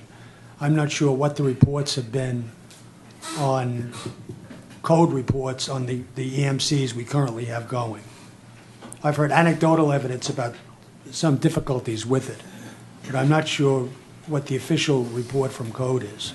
Okay. So I'm kind of reluctant even to consider it unless we have more background information. Staff Any wants other board? Were you going to say something, Mr. Walton? Go ahead. Okay. Did you want to say? Go ahead. One question I want to be sure, clarification. The sign is actually going into the slot just as we did at Bethune-Cookman. exact same size as the slot that's there. And my understanding is it's the same type sign that we had at the school. So we're not asking to expand it, and we're just fitting it, retrofitting. Retrofitting. Okay. It's the exact situation as Bethune-Cookman in terms of the sign. Anyone else? Okay, well, I have comments. And I would just actually start by saying I don't click my flashlight every 30 seconds or 60 seconds. So technology aside, its use. I agree with Mr. McGinnis. The commission was very, very, very clear that they wanted a waiting time. They wanted to see what happened. There has been a problem with some of the signs that have already been up. And let us not forget that it was a sign that went up illegally in the first place that Not brought mine. us to this. It's not yours, but it's a sign that went up illegally in the first place. Mr. Hoytsma has actually been here through all of this. Starting in 1989, he was on this board when this board and the commission thought that they were passing something that actually said that these were prohibited throughout the city. That's the language of Ordinance 90-2. These were prohibited throughout the city. It included an amortization time to get rid of these signs. And the values were set. They were supposed to be eliminated. And then we had an illegal sign show up at Daytona State College. At the same time, the city wanted to put one of these type signs up at the Peabody. And I believe there was, then there was a reinterpretation by the city attorney's office on the total prohibition that somehow no longer meant total prohibition, and they had to be eliminated even though that was in the code. The only exception in all of this was the Ocean Center. It was explained through many of the meetings that many of y'all weren't here for, the newer members. The Ocean Center actually fell within a very narrow window, legally, within a very narrow window of allowance as a variance to continue an existing use sign from when the dates first went back to when these signs were up. I find it interesting, it's the property history that we have in the staff report, which is item 6 on page 2, which is the actual signage where it talks about property history. The Second Amendment, 01-453, revised the signage plan out at the Auto Mall. And I would just like to read a little something from when that was, what that was, because that actually was a request by the Auto Mall in 2001 to have an electronic message center sign in their big pylon sign. This was in the News Journal article, September 18th, 2001. Daytona can do without flashing message boards. It doesn't seem to matter that city leaders banned these giants, garish giants, 11 years ago. That would have been in 1989, which we all thought it had in 1990, given them the businesses who had them until 1998 to remove them. But they came back, the businesses came back, I was on the commission then, and asked for an extension to that deadline because of the wildfires of 1998. Remember all of that? The planning board actually recommended a longer time than the commission gave them in that extension. The commission wanted to see all of those signs gone with the opening of Ocean Walk. That's what they timed it for. Commissioner Burden made that recommendation. And remember, we're talking businesses. This is something totally different than how this was originally set up. Meanwhile, when they went back to get that extension, owners of car dealerships building at Daytona Beach's new auto mall want a gigantic electronic sign of their own. They've asked for a 65-foot tall, 1,600 square foot sign with an instant reader board flashing advertisements to passing I-95 drivers. The planning board agreed to the staggering height and a 1,320 square foot size, bigger than many houses, but it did refuse to allow the electronic component because the signs are unsightly and permitting new ones would be unfair to those businesses who have already complied with this. Now remember, we have nothing in our current signage that allows businesses to have them. Rob may try and say that the Speedway's a business. It's actually rightly seen as a sports or entertainment venue. This looks to higher education. This has a very, very narrow, that the commission worked on for quite some time, and the planning board and Commissioner Woods, to keep a very narrow focus. Interestingly enough, in 2001, the commission voted unanimously to deny this then. And I would say that staff pointed out this is a policy direction. The commission the commission directed staff to bring to the planning board and had a commissioner work with them to change the policy in the first place. Going to businesses, what's going to be right behind it, let's see, maybe in a couple of months, a 50-acre interstate commerce park on Tomoka Farms Road, which is not a major thoroughfare, which has a huge pylon sign that could be refitted. And then maybe however many acres of Volusia Mall, and then maybe however many size hotel rooms, and then maybe however many strip shopping centers that have a certain amount of square footage in them. You cannot give this to one business without giving it to all. And actually, there is a lot of legal case law that gets right to that about signage.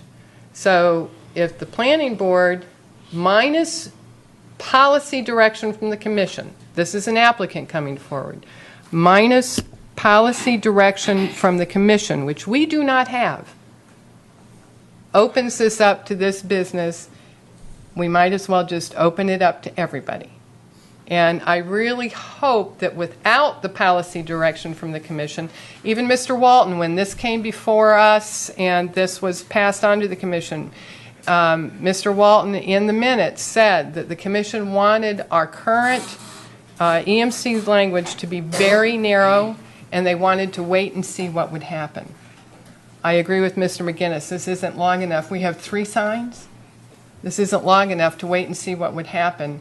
And this opens it up citywide, which is right back where we were in 1989. So I just hope that Tracy, can I get the dates of the things you're reading from there, just for the record? You were reading something. 9/18/2001. Actually, you could start with January 3rd, 1990, Ordinance 90-2, prohibiting throughout the city. The News Journal, 9/18/2001. The minutes of the commission, which I referenced, talking about this needing to be narrowed, December 16th, 1998. Also the 2010, I think it was when this first went forward, staff presentation. The planning board, it was in, I think it was September of 2010 when this went forward to the commission, when Mr. Walton relate to I remember us. that well. Yes.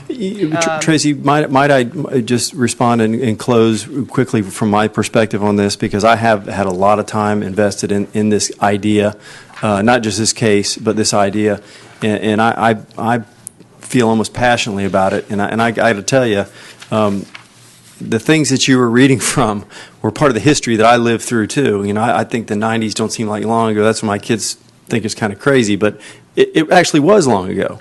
And the things that happened with George Kermitas's surf shop, Maui Nicks, where he had the big flashing sign, that's what you're talking about. You're not talking about this.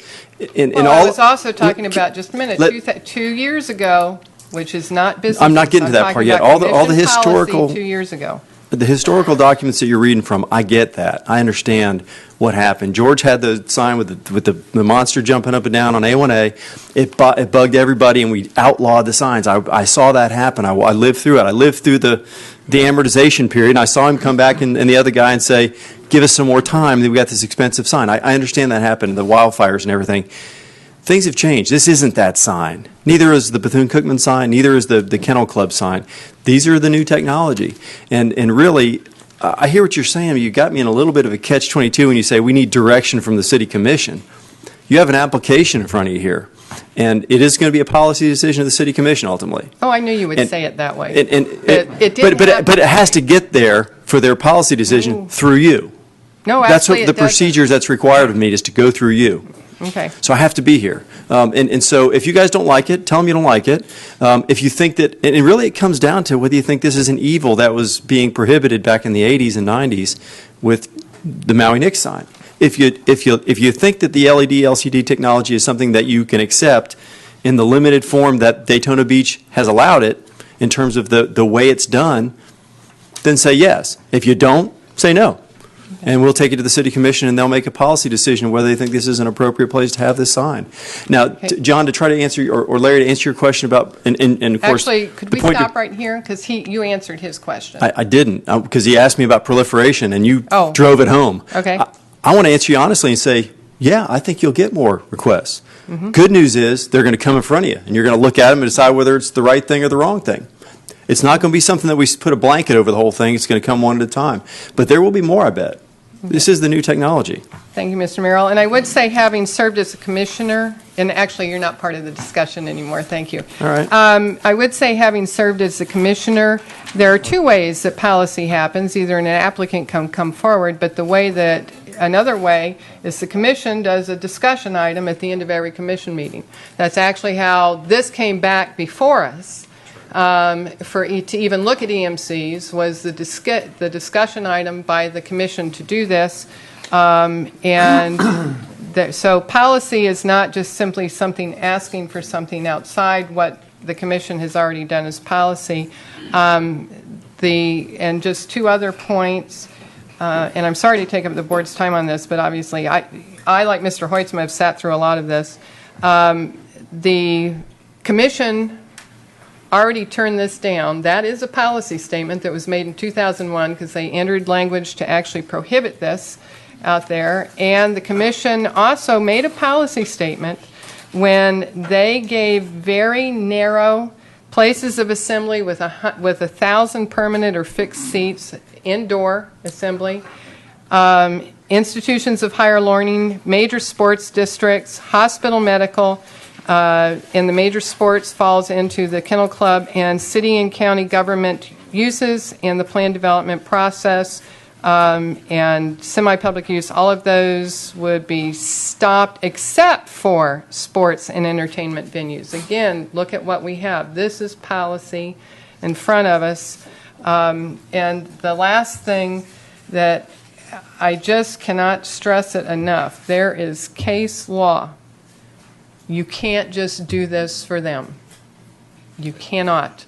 And the next thing that we will have in front of us is not only requests, I am sure we will have lawsuits. I am sure Lamar will be here. I am sure any sign person in the world will not miss this opportunity to do this. So if you think that it's our place as a planning board to even recommend that the commission change their policy 2 short years after they said it, then obviously vote that way. I don't think it's our place, especially for something as controversial as this in this community. And it has been controversial since 1989. So I'm happy to hear from anyone else, too. I know I sort of hogged that, but Yeah, I'd like to talk. Go ahead. I think, like when we're talking about things from 2001 and talking about things from 2013, the different technology, the different thing, it's two different animals. And also, we're into a technology age. I bet everybody on this panel has a smartphone. You don't really need it, but you could, have the old dial-up or whatever. But that's the technology that you want, and you want the information. That's the technology that the business wants to convey to the public, the same that you do when you're hitting your phone, so that they can change the message and that they can deliver their message to the public.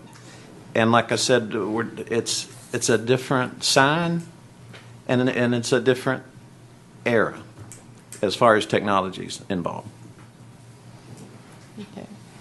Other board comments, or okay? I think we should. Did you want to? Yeah, I would like to. Having been through this, and personally, I came in on the tail end of that in 2002. With committees that worked on what the sign should be, should we decide to have the LED signs. My only question, I don't see a problem, because we might as well accept the fact we're here. It's here. And technology changes every month. Once upon a time, it was every 10 years, every 15 years, every month, every week, something changes. As long as we stick to the no dancing, the popping, that makes a big difference. There are some rules there that we can go by. If we follow those rules, pretty much we're within the law. Everyone has his vote. But looking at it and looking at what I have experienced as far as the sign is concerned, the equipment and everything is already there. I would say think about it, because all they're doing is replacing it. The amount of property that you must have to put up a sign like that is a big stopping point. So I really don't see a problem, taking into consideration where we are today in the world of technology. Yes. Yes, Mr. Moore? That's true. The acreage is something. However, originally in that plan, we had 35 acres for 4 districts.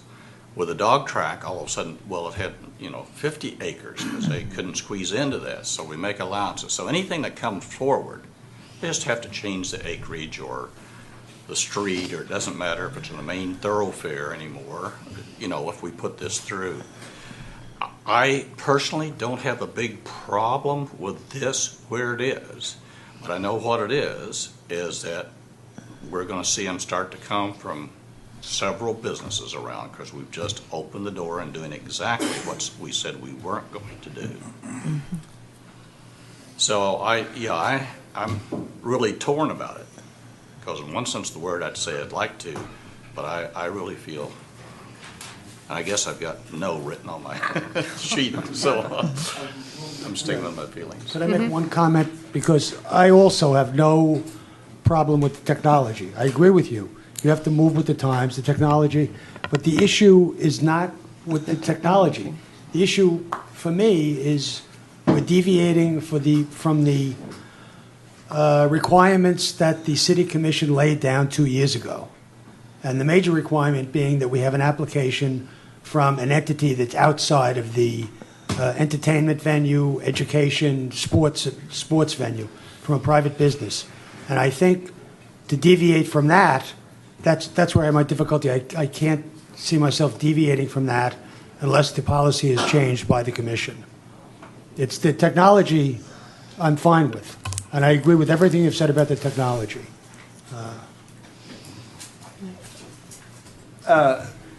Do I need this? I think Yes, I yeah. project rather well. For me, I look at this and I just naturally gravitate towards a case-by-case scenario. And so when I'm going through this packet the other day, I'm thinking about, man, here you have this acreage, this land on I-95, have all this land, and you have all these dealerships that have decided to come together and be centrally located. Now think about this for a second. Think about what if the Mercedes dealership wanted to put a place over here, and let's not get technical with zoning, but think about if we wanted to have a Mercedes dealership over here off Nova, and the BMW wanted to be over here off this street, then the Ford over here, and think about the initial planning stages, and we're trying to figure out how to fit this in, how to make the citizens happy, how to coexist with business and the residents, and so we decide, you know what if you guys, would you consider grabbing all this land and all you going over there to one location? And at first they may have wondered, I don't know, that's a good idea, but then we're right there next to our competition. I don't know. And we would like for you to go over there and do that. And what kind of incentives could we give to you to have you guys over there in that one place instead of scattered around the city? Now, I haven't been to this town as long as many people. I'm here 5 years. But when I went and I saw that Auto Mall, I thought, is that just one main company? Does the Daytona Auto Mall own all those dealerships? Or is it individual owners? I had no idea when I first moved here. But I thought, well, that's a really good idea. People that don't like dealerships in their neighborhood, put them out there on 995. They're all there together. If you want to go car shopping, there you go. But I think because of my natural gravitation towards a case-by-case scenario, I think that having a sign of this technology is suitable for that because of the acreage and because of what it encompasses. You have all these different businesses out there. One sign is not going to be able to cover all those dealerships. But when you're able to use this technology to advertise the dealerships that are over there, I think it's a win situation. So in this particular scenario, I think that the sign and the technology is suitable and appropriate. Other comments over here? Any other comments? I would just add, we also have dealerships on Nova Road, and our most recent past mayor actually had to remove one of these signs.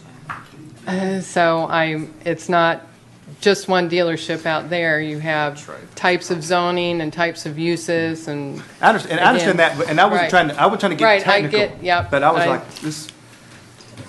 I get it. Okay. Yeah, Mr. Hoytsman. Yeah, I just want to say one thing. Just keep in mind precedent, because that's been so difficult through the years for us. Once you set the precedent, it starts moving, and that's exactly what's happening again to us. And I think just be careful. Tony, did you want to? Yeah, I just, again, want to say technology is wonderful, and we're living in an ever-changing world. But, and I was not part of that long process that you all went through. I still have some concerns, but one of the things that I would want to know or look at is if we do this away from the defined definition of venue that we've been given for the sports arena, education, and so forth, it will definitely open up the door for lots of other businesses to do so. Personally, I have a church, and I thought about it and looked at it from a church perspective. There are other churches around, and just kind of looking at different perspectives. But I think from a city perspective, what the city is looking at, the futuristic plans of the city and what's best for the city, I think this is an area that we really need to be cautious. I definitely agree. One side of me says yes, another side says no when I'm really looking at the technology. But I do have some concerns. I've got some concerns even driving by Bethune-Cookman College, the sign, the brightness of it. Sometimes it takes your focus away from what you're doing and where you're looking. So I have some other personal concerns regarding the sign. So I just want to make sure I get on record for that. Okay. And I would just say when this was all done 2 years ago, churches came up, and it's why they came up with the very first thing about places of assembly with at least 1,000 total seats and a minimum of 800 seats within a single dedicated. It's why they did that, so it wouldn't show up on every church. Oh, okay. And I would just remind the board, if you recall, when we made several changes to the actual ordinance that went forward to the commission, because there was a mix-up in how many yes votes were required for this, we actually didn't pass on anything to the commission because it was a text amendment. And yet, everything, single one of those things that this board passed on that even helped limit this narrowly, which the commission had directed, the commission passed those. They put them in. So even though there wasn't a vote from this board that supported it, the commission still went ahead and did it. So just keep that in mind with Mr. Hoytsma's precedent. Why don't we do a roll call vote? Certainly. We got to have a motion first. Oh, yeah, we do. Thank you. Thank you. That would be helpful. got two of them Mr. here. Motion Man. Make a motion to approve We'll do separate Land ones. Development Code Text Amendment, Thank you. DEV 2013-041, permitting EMCs at automotive dealerships along I-95 on sites exceeding 100 acres and adjacent to I-95. Is that 040? Second. And that's 040, not Oh, okay. 041. Correct. Oh, I thought we were on number 5 first. No, yeah, we are, 040. Oh, I just said it. Oh, Yeah. okay, 040, sorry. All right. All right. Did we get a second? Motion and a second. I think Mr. McGinnis said second. Yes. All right. Roll call. Certainly. Let me mark. Okay. Mr. Hurt? Yes. Mr. Moore? No. Mr. McGinnis? No. Mr. Bohan? Yes. Ms. Remark? No. Ms. Washington, yes. Mr. Hoytsma? No.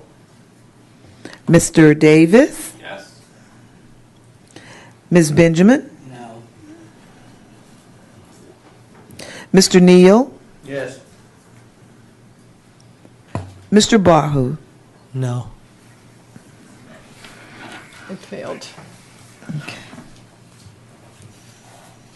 How did I get over there? Okay. 1, 2, 4, 5. It failed 5-6. Okay. All right. Item number 6, I take it you would like us to continue? Yeah. Okay. I need a motion. Let's vote on it. Yeah, that's what I'm asking.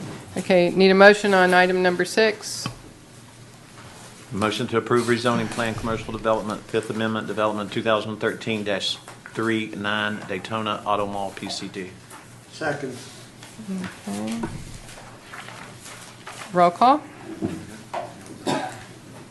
Certainly. Mr. Barhu?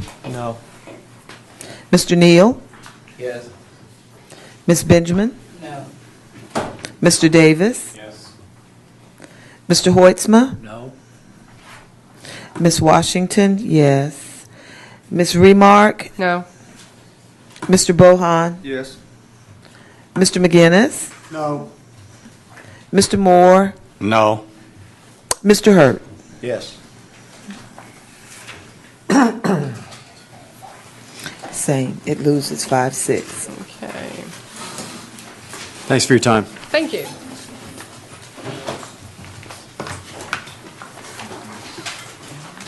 Aren't you still here, Mr. Merrill? You have the next item. Okay. Bless you.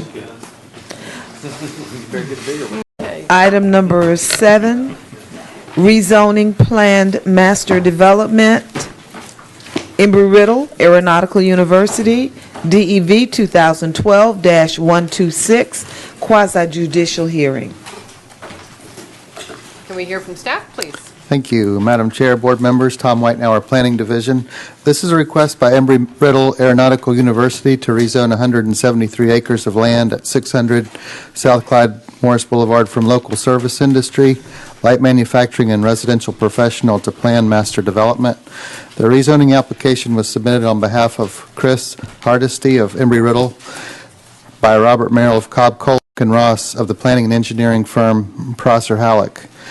The area of the proposed rezoning is comprised of parcels owned by Embry-Riddle as well as parcels owned by Volusia County leased to Embry-Riddle. Embry-Riddle commissioned the firm of Prosser Halleck to assist them in forecasting student population and corresponding development. Over the next 30 years, the university projects student populations will increase from its current enrollment of 4,900 students to 8,500 students. This growth forecast necessitates the expansion of the campus as well as redevelopment. The 3 existing zoning districts don't facilitate future development requirements of the campus. As part of the long-range master planning process, Prosser Halleck identified the need to rezone the campus from 3 existing zones to 1 PMD zoning classification. Approval of the proposed PMD will bring the campus under a single zoning classification to accommodate this campus programming. The city will use the PMD to regulate the land use development intensity, maximum circulation, architectural design, lot development criteria, signage, landscaping, and criteria and procedures for modifications, amendments, and variances. The illustrative master plan attached to the PMD is shown for conceptual purposes only. It's included in your package. Embry-Riddle shall be permitted to relocate building and uses shown on the concept plan, as well as land uses consistent with the agreement. In addition, the PMD does not set forth a forecasting schedule or a phasing schedule, I should say, but instead notes that future phases of the development will be dictated by the market conditions and will be at the discretion of Embry-Riddle. As you know, the location, a portion of the northern boundary of the property fronts ISB, while the northeast boundary borders Mainland High School. The entire southern boundary and the majority of the western boundary are immediately adjacent to the Daytona International Airport. The eastern boundary of the property is adjacent to a buffer area owned by Volusia County, comprised of trees, athletic fields, sidewalks, parking, and a perimeter road for construction. Anticipating that there may be some Highland neighborhood residents in attendance, I zoomed in to show that this area of the PMD does not include that buffer area. I overlaid the illustrative master plan, and it has a cross-hatching that calls out that is not included, and it'll retain the conservation future land use designation. The campus is bisected by South Clyde Morris Boulevard, while other roads that serve the campus include Richard Petty Boulevard and Aerospace Boulevard. The development agreement provides a complete list of permitted uses. There's over a couple of dozen, so I didn't list them in the staff report, or we'll run through them right now. The permitting process for construction of buildings within the PMD shall follow the requirements of the Land Development Code, and the property shall be designed in accordance with the land use, circulation, architectural guidelines set forth in the PMD agreement. Any building over 20,000 square feet shall require review by the planning board.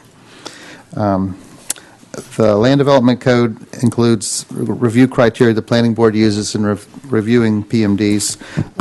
The staff reviewed and responded to all the questions, carrying it forward from the application into your staff report.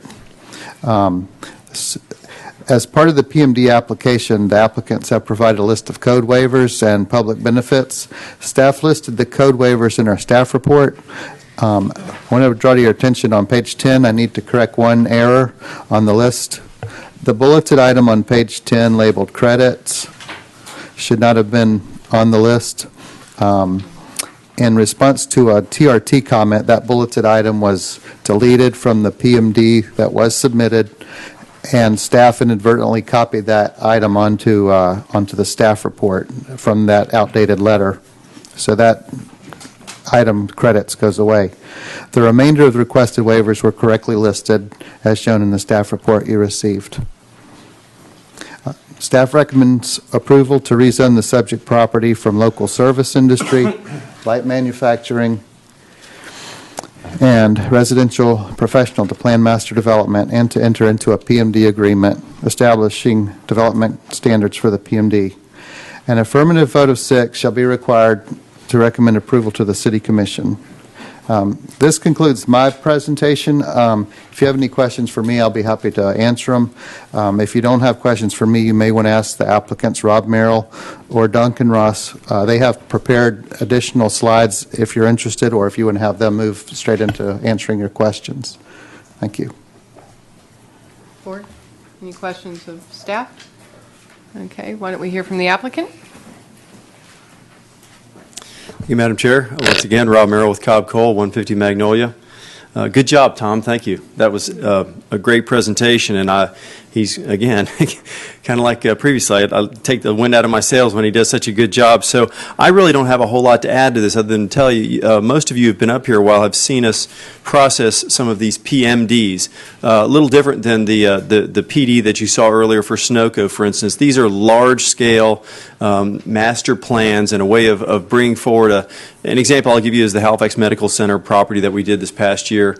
Both sides of the street at the Speedway, the track itself has a PMD, as does the mixed-use project across the street, which has come through this board. And Embry-Riddle, of course, has a PMD for the technology park as well. So these are larger tracts of land that have master plans associated with them. And, of course, the Embry-Riddle campus is a perfect candidate. And coincidentally, Duncan Ross and Prosser Halleck, Duncan's here with me tonight if you want to ask him questions or have him show you his slides. And Chris Hardesty from the university is also here, have been involved in basically a 30-year master plan internally for the university this past year. And so it works perfectly with the PMD zonings that you've seen, bringing that plan forward as the zoning for the property. As Tom mentioned, it has multiple zoning, like for instance, the Speedway used to, and all the zoning categories that the city has that are placed on different pieces of this property don't fit for all the things that are happening. So bringing the master plan for the university forward as the zoning is the way that this is being done, and it's been done in these other situations that I know you guys are familiar with. Again, Duncan's here. If you want him to run through some slides, he has some representative pictures and such. I'm going to leave that up to you. I know it's a late hour and you've got more cases tonight, so I didn't want to take too much of your time. Just give me a thumbs up or a thumbs down. Yes, no, would anyone like to see further, or we'll go right to I think we've public? I think they've Okay, explained it. Okay. Yeah, and I'd answer any. Of course, we would answer any questions about the plan as well. Okay. All right. Do we have any members of the public who wanted to speak for or against this? I didn't have anything up here, but I wanted to make sure. Oh, John likes it. I wait, guess. we see a lady getting up here. Oh, okay. Go ahead. You could ask them. Ask him. Okay. Okay. All right. So I'm just gonna actually then, board discussion.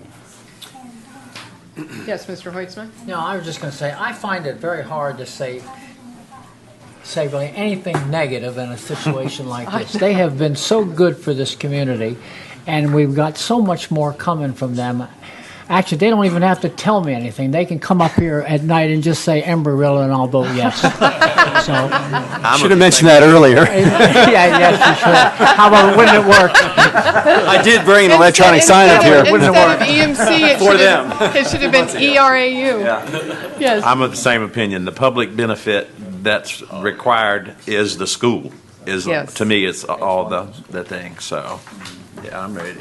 And certainly Everybody what's else can happening make with it. the architecture and I mean, it's just, Well, they're it is, doing it's so many stunning. great things. You just drive over there and you want to pull off beside the road and Just just look. marvel at what's coming to our city and, Yeah. I mean, what's expanding within our boundaries. Yeah. Okay. I just think it's wonderful. Yes. I actually attended Embry-Riddle back in '89, so it Oh. was just wonderful to see the growth and so forth for us in our community. So it's a good thing. Great. Okay, do I have a motion? Motion to approve DEV 2012-126 ERAU PMD. Second. You have your choice. I think since Mr. Hoitzman spoke up first, we'll give it to him. Okay, all those in favor? Aye. Any opposed? Okay. Thank you and good night. Thank you. All right. Okay, Next item. Rezoning, planned commercial development, Boulevard Tire, DEV 2013-047, quasi judicial hearing. Okay, may we hear from staff? Thank you, Dennis Mrozek, planner with the City of Daytona Beach.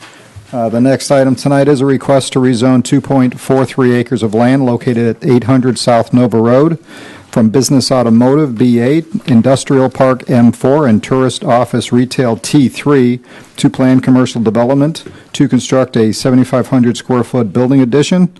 to the existing tire store, including additional parking and a stormwater retention system. And to get your bearings where we're looking at, this is on the southeast corner of Ridgewood and Bellevue. You may recall this is where the Sunoco gas station is being rebuilt just north of this, right across Bellevue. No. Excuse me. Thank you. Yeah. Thank you very much. There you go. The future land use designation for the property is retail and general industrial. And the current zoning, it has three different current zonings on here. That's the BA, the T3, and the M4. The proposed zoning would be the planned commercial development. I have a couple slides, existing slides that I took just recently out at the property.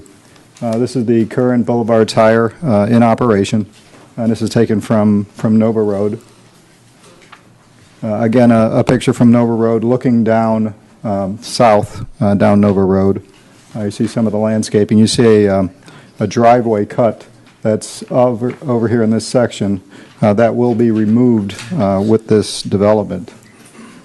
And the back section of the building, which will be expanded to include additional parking for the facility. I do have an aerial for you, just again to get you your orientation. There you see Bellevue across the top. There you see Nova, and I had Ridgewood written down here again. It's been a long day. And then the property itself is outlined right over there. That includes all of the three parcels that we were talking about, three different zoned parcels. The existing building is located right there. And you see the remainder of the site is primarily undeveloped. It is heavily treed, but it is undeveloped. As far as the proposal, I'd superimpose the actual plan over onto the top of that just to give you a couple of ideas what they were doing. In yellow, you see the new building that's going in. A couple things I wanted to point out for you. That red circle represents the ingress-egress over there on Nova Road that's going to be going away.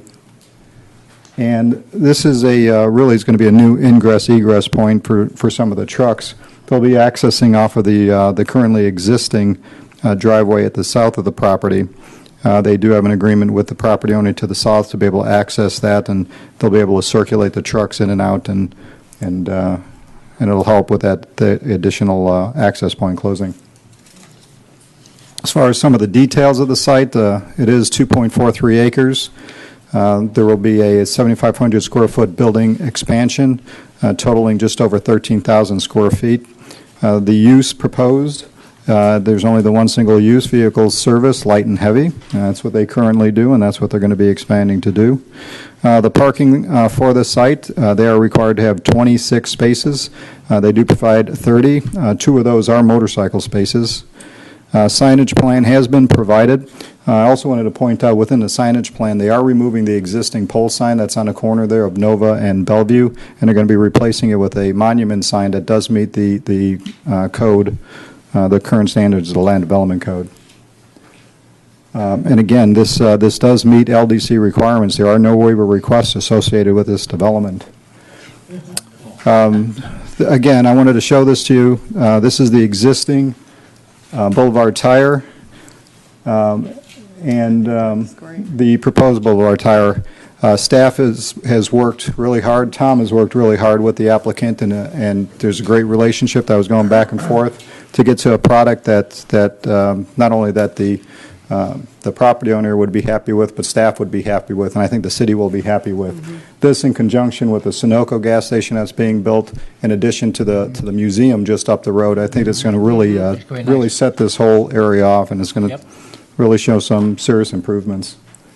As far as a recommendation, staff does recommend approval to rezone 2.43 acres of land located at 800 South Nova Road from Business Automotive BA and Industrial Park M4 and Tourist Office Retail T3 to Planned Commercial Development PCD. An affirmative vote of 6 is required to recommend approval to the City Commission. The item will be scheduled for the City Commission for the August 7th hearing, and then August 21st City Commission for the public hearing. That concludes staff's presentation, and be more than happy to answer any questions. Any questions for staff? Okay. May we hear from, does the applicant wish to speak? Okay. Hi, I'm Eric Brown with Engineered Permits, Inc. We're representing for George Jenkins and for Boulevard Tire this evening. And basically, 311 South Woodland Boulevard in DeLand.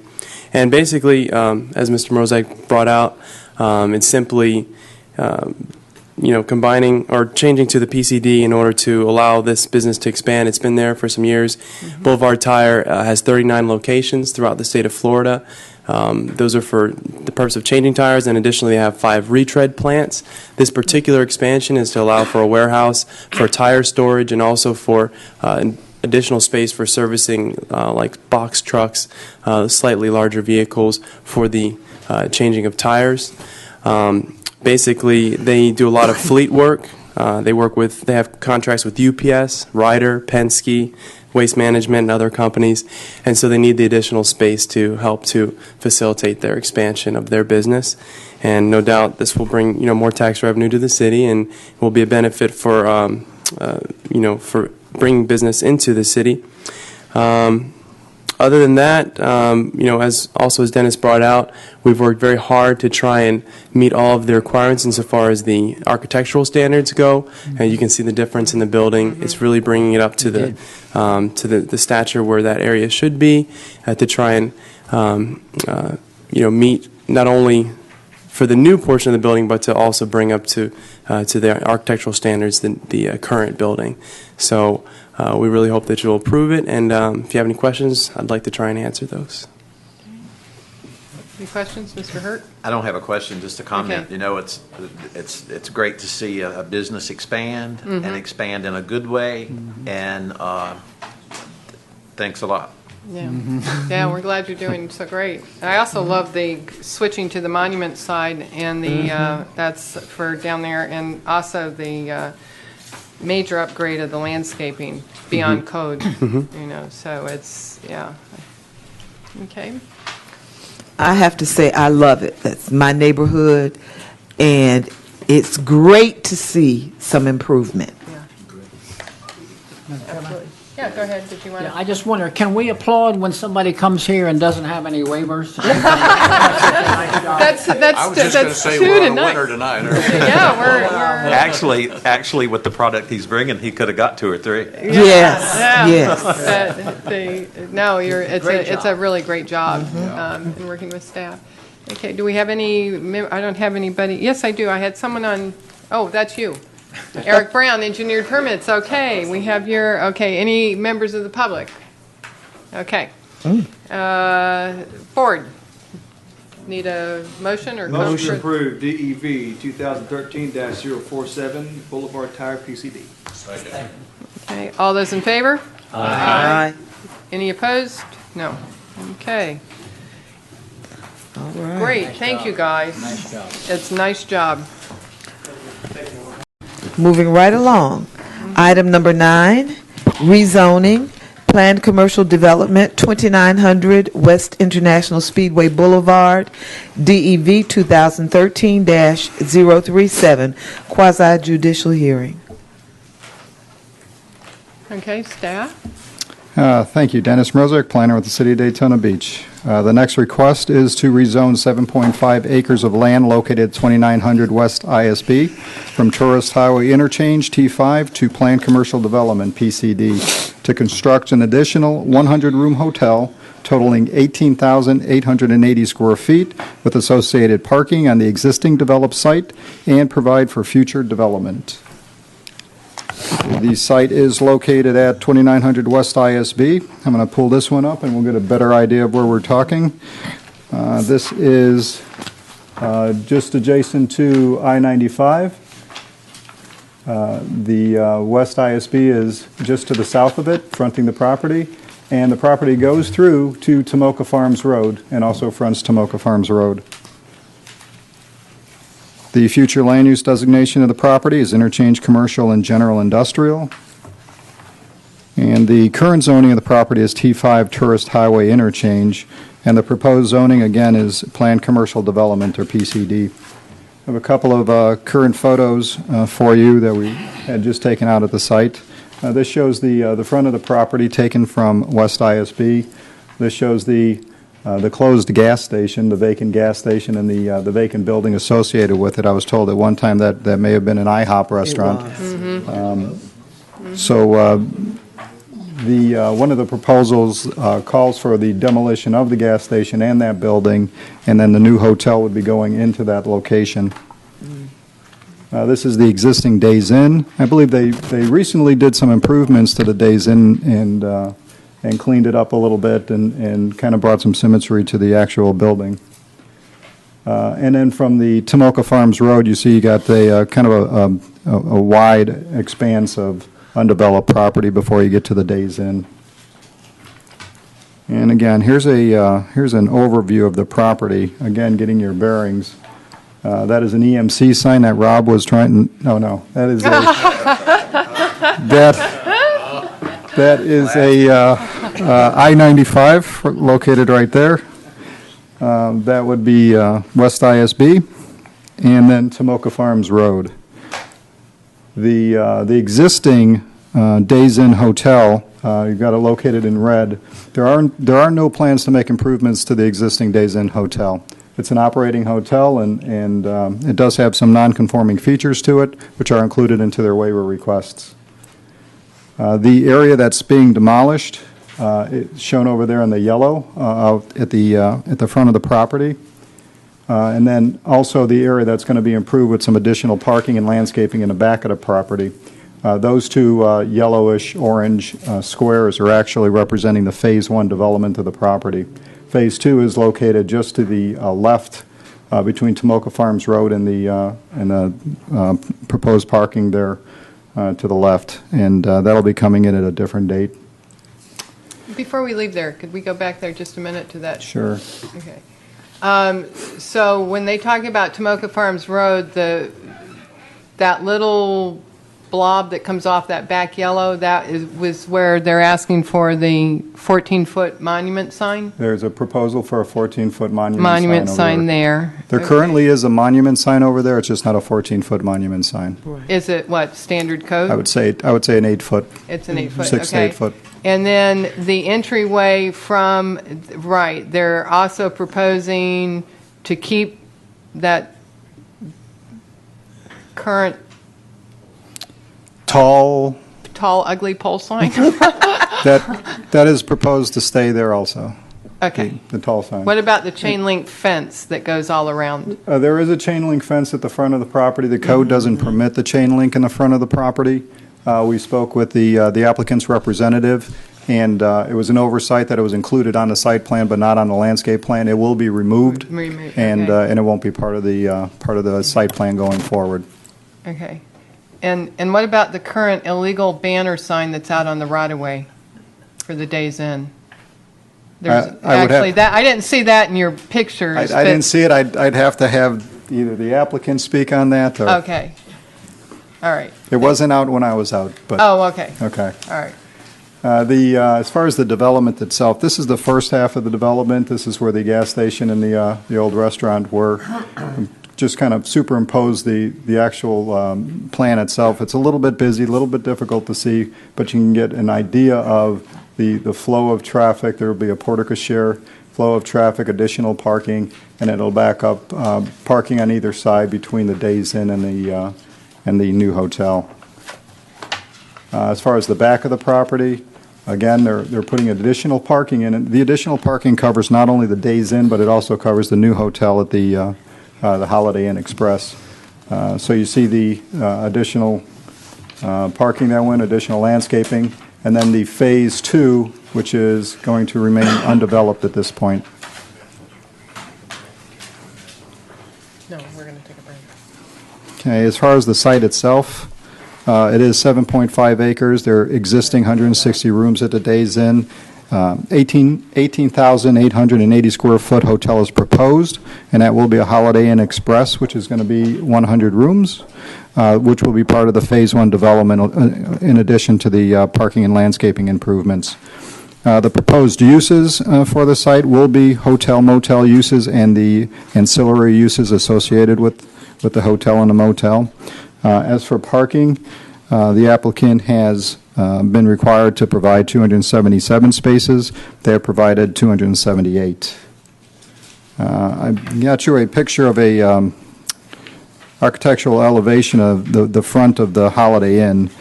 This has been reviewed and by our city staff, and it does meet all of the requirements for architectural design standards for the city. So it is right on ISB, and it will meet all of our requirements.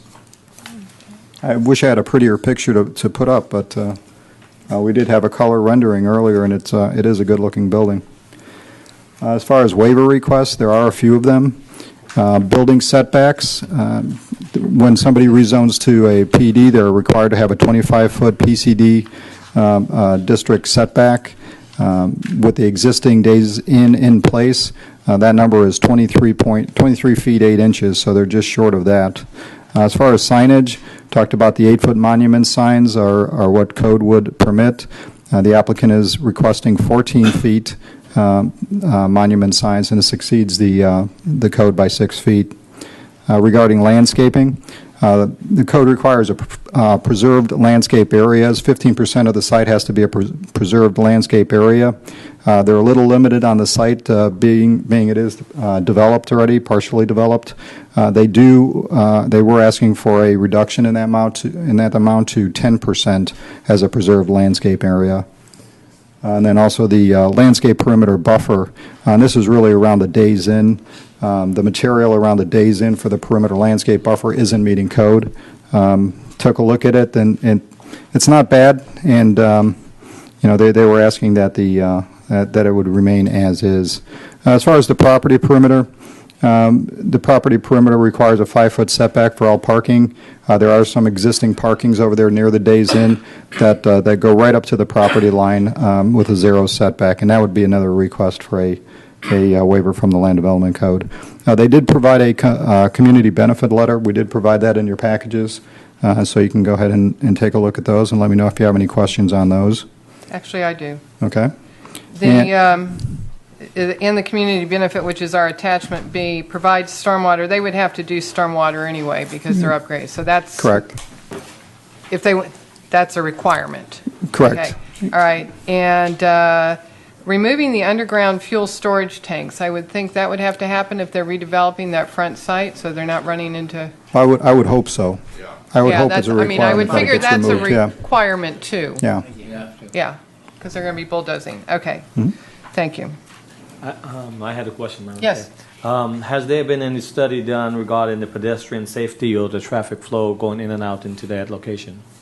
Well, at this point, a traffic impact analysis wasn't required for the type of rezoning that was done. We did have we do have a traffic reviewer on staff who reviews for pedestrian connections and traffic movement, and he did not offer any objections to this particular request. Because having that many more people in that area staying, and personally been staying at hotels in different places while traveling, definitely want to have safety in it with the interchange for 95 being right there and so forth. So I was just wondering, have there been any safety studies done? No specific safety studies done, just a review for standard movement within the parking lot and separation between pedestrian access and vehicle access. And was there any discussion about removing that removing the pole sign and updating again to a more modern-looking monument sign? There was discussion about it. I think it's probably best for the applicant to speak on that and what direction that they were looking to go in. Okay.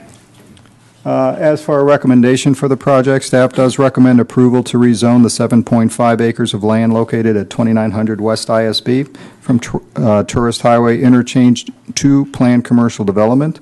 An affirmative vote of 6 is required to recommend approval. And once again, the item would be scheduled for the August 7th City Commission for first reading, August 21st City Commission for second reading, which will be a public hearing.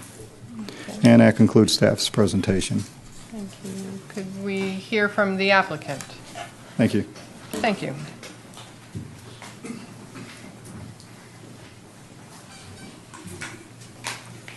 Good evening. I'm Daniel Johns, 3869 South Nova Road in Port Orange. I'm sure you have some questions. I'd be more than happy to answer them for you if you'd like. Well, why don't you start with why you want to keep that ugly pole sign, rather than go to truly It's just a something more... business. It's a business decision. The owner and the Holiday Inn people want to keep that sign. They're going to update the cover of the sign. It's not going to look like it does now, but. So it's not going to have two little skinny poles and just... Well, I have two little skinny poles because we're limited on the copy area up top Oh. there. Okay. If you'd let us bring it all the way down to the bottom, we'd be glad to do that. Yeah, it looks like a gas station sign rather than a 100-room Holiday Inn. I mean, when I go look at the Holiday Inn Express, it's right around Indigo. Isn't that Indigo? Right off the... Mhm. I mean, it's... Well, that's what I say. Probably need it for visibility from, from Well, they have a 95. That's 65-foot because sign I know, getting off. that area out there is kind of hidden from everything. And it's, any signage that they can use, and I'm sure if they're going to upgrade the signage, because we're getting a brand new hotel and getting that old service station torn down and that other building that's there. This is a huge improvement, and when they have a new facility there, and if that sign looks so hideous against the backdrop of the new facility, I'm sure they'll upgrade something. What about, why do you need a 14-foot monument sign when you The have... reason for it is there's going to be 3 hotels on this property when it's all said and done, and it's kind of hard to, put a good advertisement out front there without having a little bit of height and width to it, so you can show all 3 of them on the So same all sign. 3 will be on the same sign? That's correct, right. versus- Okay. That's on Tomoka Farms Road. Yes. Just that one. One on ISB as well. Oh, wait a minute. You're doing a monument sign on ISB, a pole sign on ISB, and a monument sign on Tomoka Farms Road? That's correct. And where is the monument sign on ISB going in relation to the pole sign? About halfway between there and I-95. So right as you come around the curve, I'm going to have visibility because I'm going to have a 14-foot monument sign, and then I'm supposed to have a pole sign. Okay. You might be coming from the other way. You'll see the monument sign first. I've driven out there. You'll see when you're coming the other way. But if you drive that road out there, Tomoka Farms Road, you have to look back in to see the hotel. No, you won't. You'll have a brand-new hotel right in front. It'll be in front. I'm talking about the one on Tomoka Farms Road over here, the back entrance where they're doing that back parking and all that. Isn't that where the monument sign they're talking about? One monument sign. They want another monument sign on the front Right. next to the pole sign. And one, Between the 65-foot interstate sign, the however big pole sign, and then the 14-foot monument and then sign. one out on Tomoka Farms Road and the hidden Right. driveway. The entrance kinda thing. Tomoka Farms Road I get. Yeah. All of this in the front, I don't. Okay. How tall is the monument sign in the front? I see where it's marked on the site plan. 14 foot. 14 feet. Excuse me? Both 14 feet. That's correct, right. Mhm. Code is 8 feet. All right.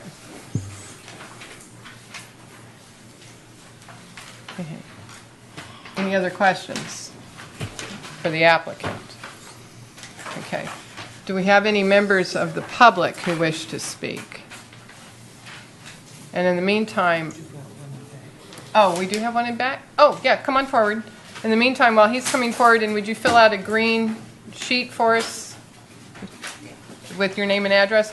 While he's coming forward, I took some pictures of the Hyde Park storage, which we cut down to less than 8 feet. The first one's from 3/10 of a mile away, and remember it's set back on an access road, and it's the 7.9-foot monument sign. Just thinking of ISB. Exactly. Just thinking. And I agree with you, but the Hyde Park storage has a much smaller I'm public talking about- venue that's trying to find Right, them. I'm talking They're about a looking for monument storage. sign This is someone and that the doesn't big- know that there's a hotel there. I'm talking about having both on the front. I don't think we need both.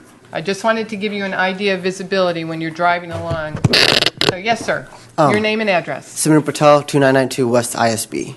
Okay. So I wasn't going to ask a question. I just thought, because I read it all. The FAA is 6 stories. Isn't that a little high? How likely are you? How likely do you think you're gonna get approval by FAA? We've already applied for it. The Okay. height restriction is really 100 feet or greater. We're only up about 65. Right. Okay. Okay. I wasn't sure because I know that other development they're only restricted to like 3 stories. The Holiday Inn Full Service on LPJ was restricted to 4 stories back in 2010. Okay. So I wasn't sure. Okay. All right. Thank you. All right.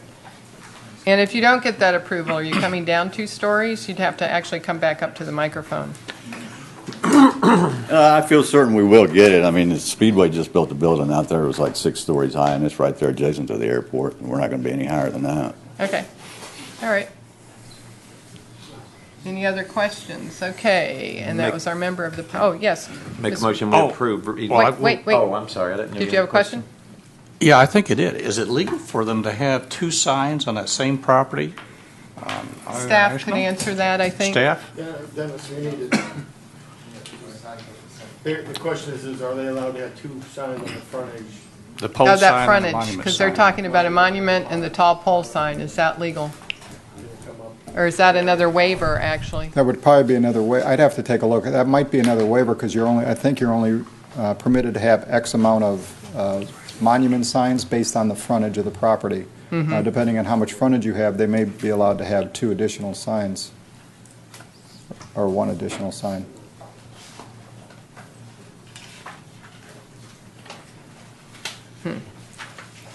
Okay. If I may, we did discuss that at length during the approval process coming to you, and that was the main point, was these hotels that are sitting in the back would not be allowed to put a sign out on ISB. You have to speak I'm into sorry, the- would not be allowed to put a sign out on ISB unless they had actual frontage of the hotel property itself. This will be under one single ownership so that they can advertise to the other hotels in the rear. Okay. Yes, Mr. But Missouri. correct, I believe you're still restricted to the number of monument signs that you would be able to have out onto that frontage. Okay. Does that include, because we're talking a monument sign on ISB and a monument sign on Tomoka Farms Road, but that pole sign is actually, that's not monument, that would be a ground sign? Or what's How does their that- frontage? Is it more than 300 feet? Do you know it? We're trying to figure it out here. That's the determining factor. We It don't says- have it on the drawing. It says 1 ground identification on each frontage 300 feet or less. 2 ground identification on each frontage more than 300 feet. So I don't, Maybe. It's not over 300 feet because yes, sir, come it's not back. over 300 feet because it's a limited access right-of-way there along I-95 that fronts on partially.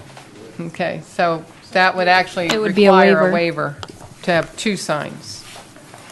So we're adding to our waivers.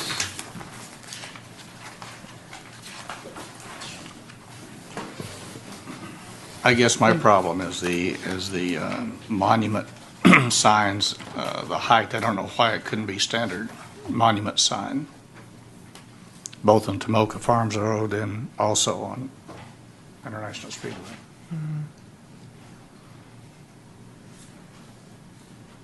Other than that, I think I'm they're happy concerned. happy for the project coming forward. The 3 hotels, Hyde Park is one company with a sign that size. If you took Tracy's picture, Mhm. Yeah. Right, you right. could divide it 3 ways. How you put 3 hotels on the sign? Right. You're going to need some. The 3rd hotel in the back, especially, is going to need some signage. Right. Yeah, I don't have a problem with the height of the monument signs. I have a problem with that pole sign staying out there, in addition to a 14-foot monument sign, in addition to a 65-foot, it's a 65-foot Interstate 95 sign. I mean, it just seems like they're putting all of this money and effort, and they're keeping, no matter how you cover it, they're keeping truly a gas station sign. I mean, it looks like a gas station sign in front of what could be a beautiful property.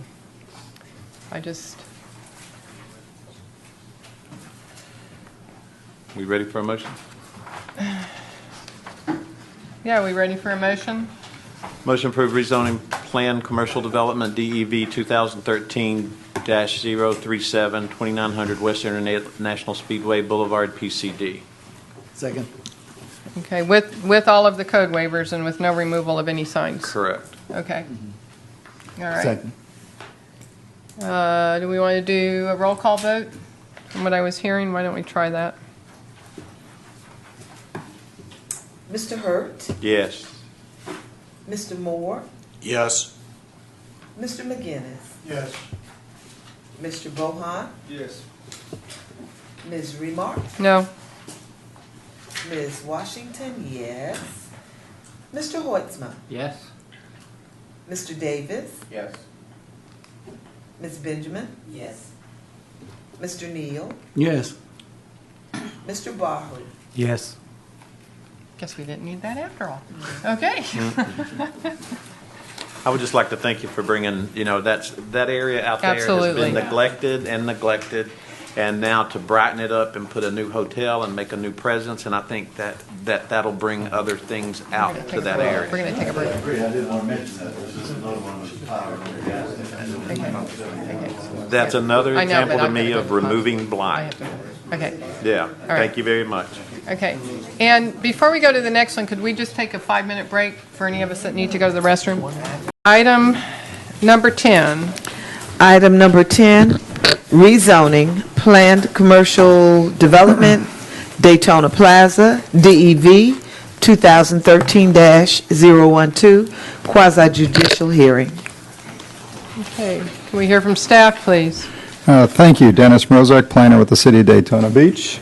The final item tonight is a request to rezone 15.21 acres of land located at 1300 West International Speedway Boulevard from shopping center BR2 to planned commercial development PCD to construct 2 additional buildings which, added to the existing shopping center, will total 150,487 square feet with associated parking.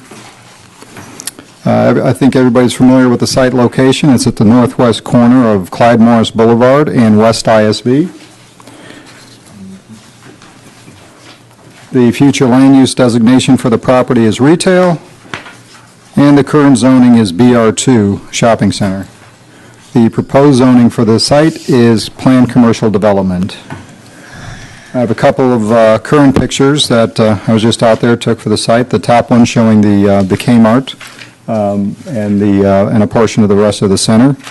In the bottom, you'll see the Gordon Food Services, or the GFS Marketplace, which has gone through a facade improvement. As a matter of fact, the entire center is going to be going through a facade improvement under a separate site plan application that was approved by staff. This is the existing garden center, which is located at the east end of the building. This is a location that's going to be going to be going through some improvements. The garden center will be coming down, and a new tenant will be occupying the space, and the garden center will be replaced with additional parking and landscaping. This is the existing McDonald's located on ISB in the front of the property. I'll give you a little bit of an orientation again of where we are. There we have Clyde Morris Boulevard in the yellow. West ISB down there, running east-west to the south in the red. There are 2 parcels that, just wanted to clarify, that are not included in this PCD rezoning. The Wells Fargo Bank, which is highlighted there in green, and the retail center, which is also fronting ISB. That is not included in this PCD rezone. And the current McDonald's location, I have it in red circled over there, so you have an idea of where it's located on the site. So let's take a look at the development plan. Essentially, the main building will remain the same, the main shopping center, with the exception of the removal of the garden center, and then the additional parking and landscaping improvements. As I mentioned, they are going to be going through facade improvements, and the facade improvements are underway. They've been reviewed by staff to meet land development code requirements, and that's part of this first phase of the project for them. This is the location, the proposed location of the new McDonald's. This is going to be located just adjacent to the Wells Fargo and fronting West ISB.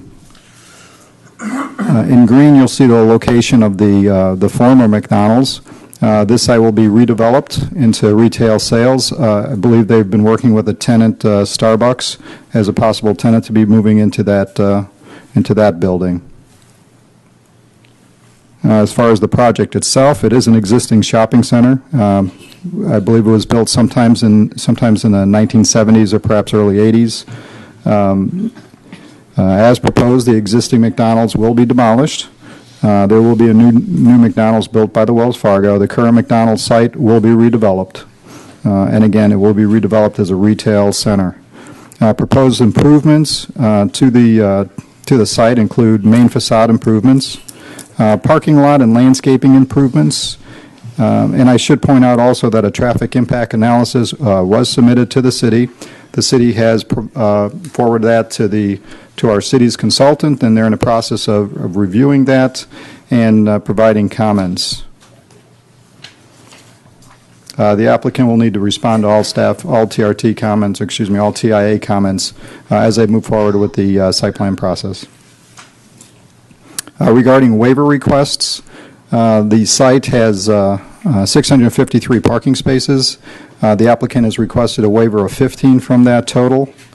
The signage requirements, 8-foot sign, 8-foot monument signs are required.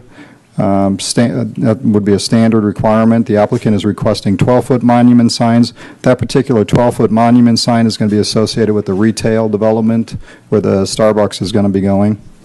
Also, as far as signage, there will be additional awning signage.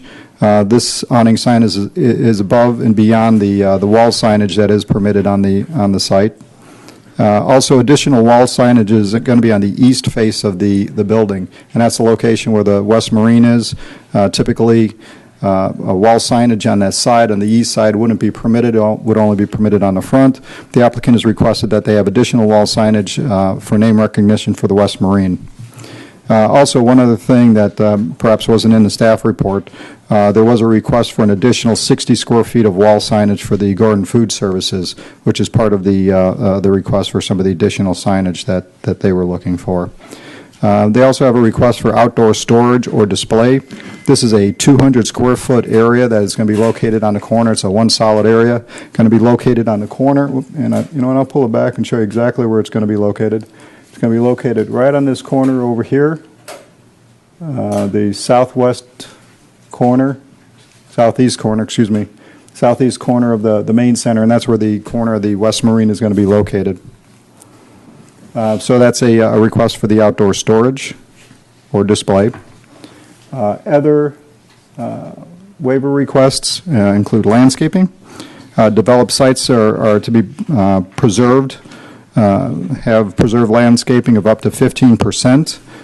This particular development, which is already developed, doesn't meet that 15% requirement. Landscape perimeter buffer. In a couple of the locations, especially in the areas, I'm going to back up one more time, the area that's located along Clyde Morris, right over here, they're required to have a 10-foot landscape buffer because the property abuts a right-of-way. When they came in with a site plan for West Marine, they were able to include additional landscaping and meet that 10-foot requirement over here in West Marine. Unfortunately, if they were to put additional 10-foot landscape strips over here, they'd be losing parking, and there'd be an additional parking deficiency for the center. Also, 5-foot perimeter buffer at the property lines for landscaping. Those are areas.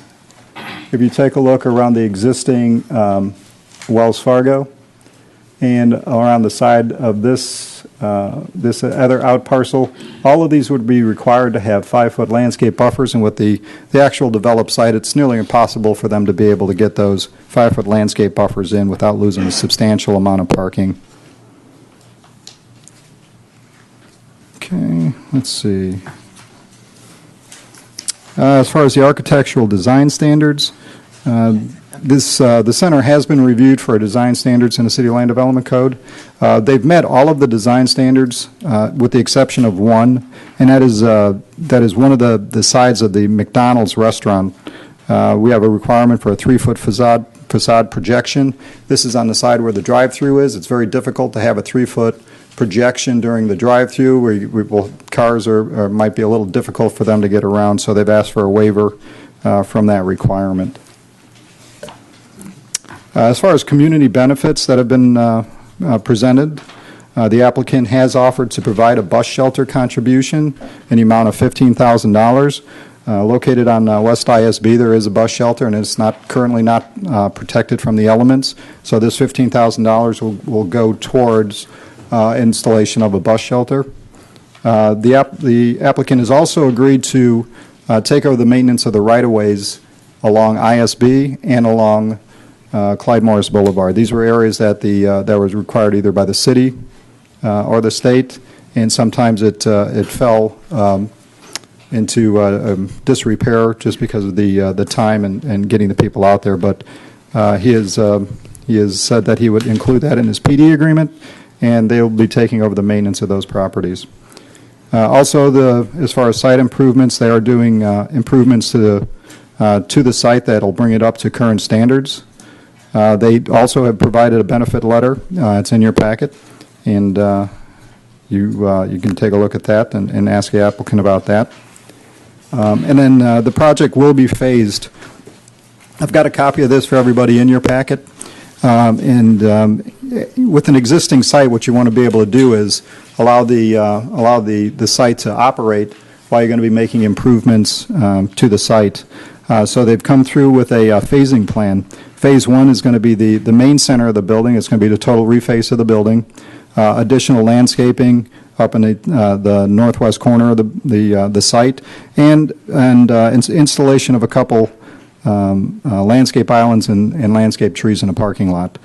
Phase 2 is the completion of the parking lot improvements associated with the West Marine. Phase 3 is the beginning of the construction of the McDonald's restaurant, which is going to be located up on ISB. Also included in that is all of the parking associated in that general area and the improvements up front on ISB.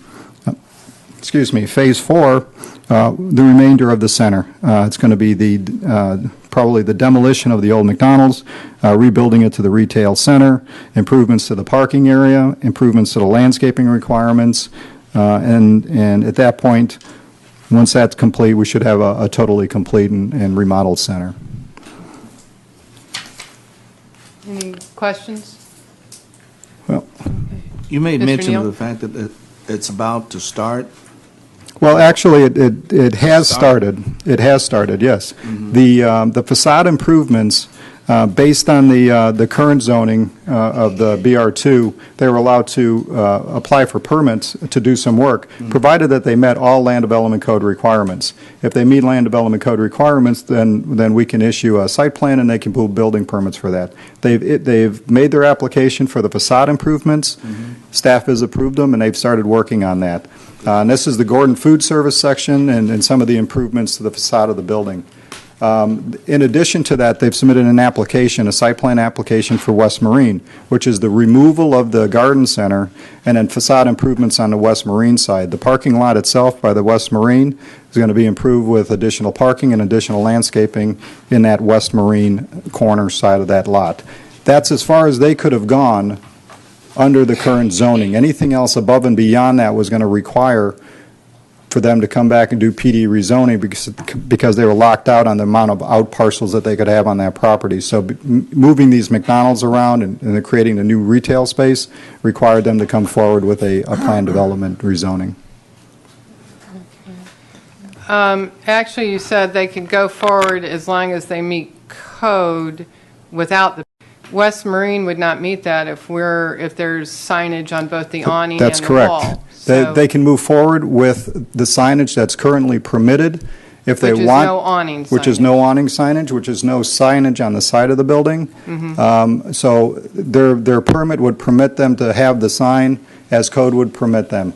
The PD rezoning is asking for variances from that. That would allow them to have additional signage, including the awning signage, the extra Gordon Food Service signage, and the West Marine signage. Okay. And these awnings,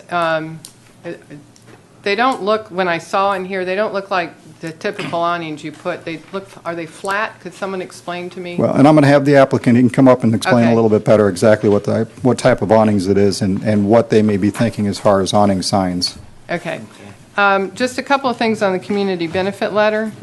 Again, any renovations to the parking lot, those are required if they want to do this. This is not something they do out of the goodness of their heart. They're required, correct? As they do a have to meet- renovation, they need to bring it up to current code. Okay.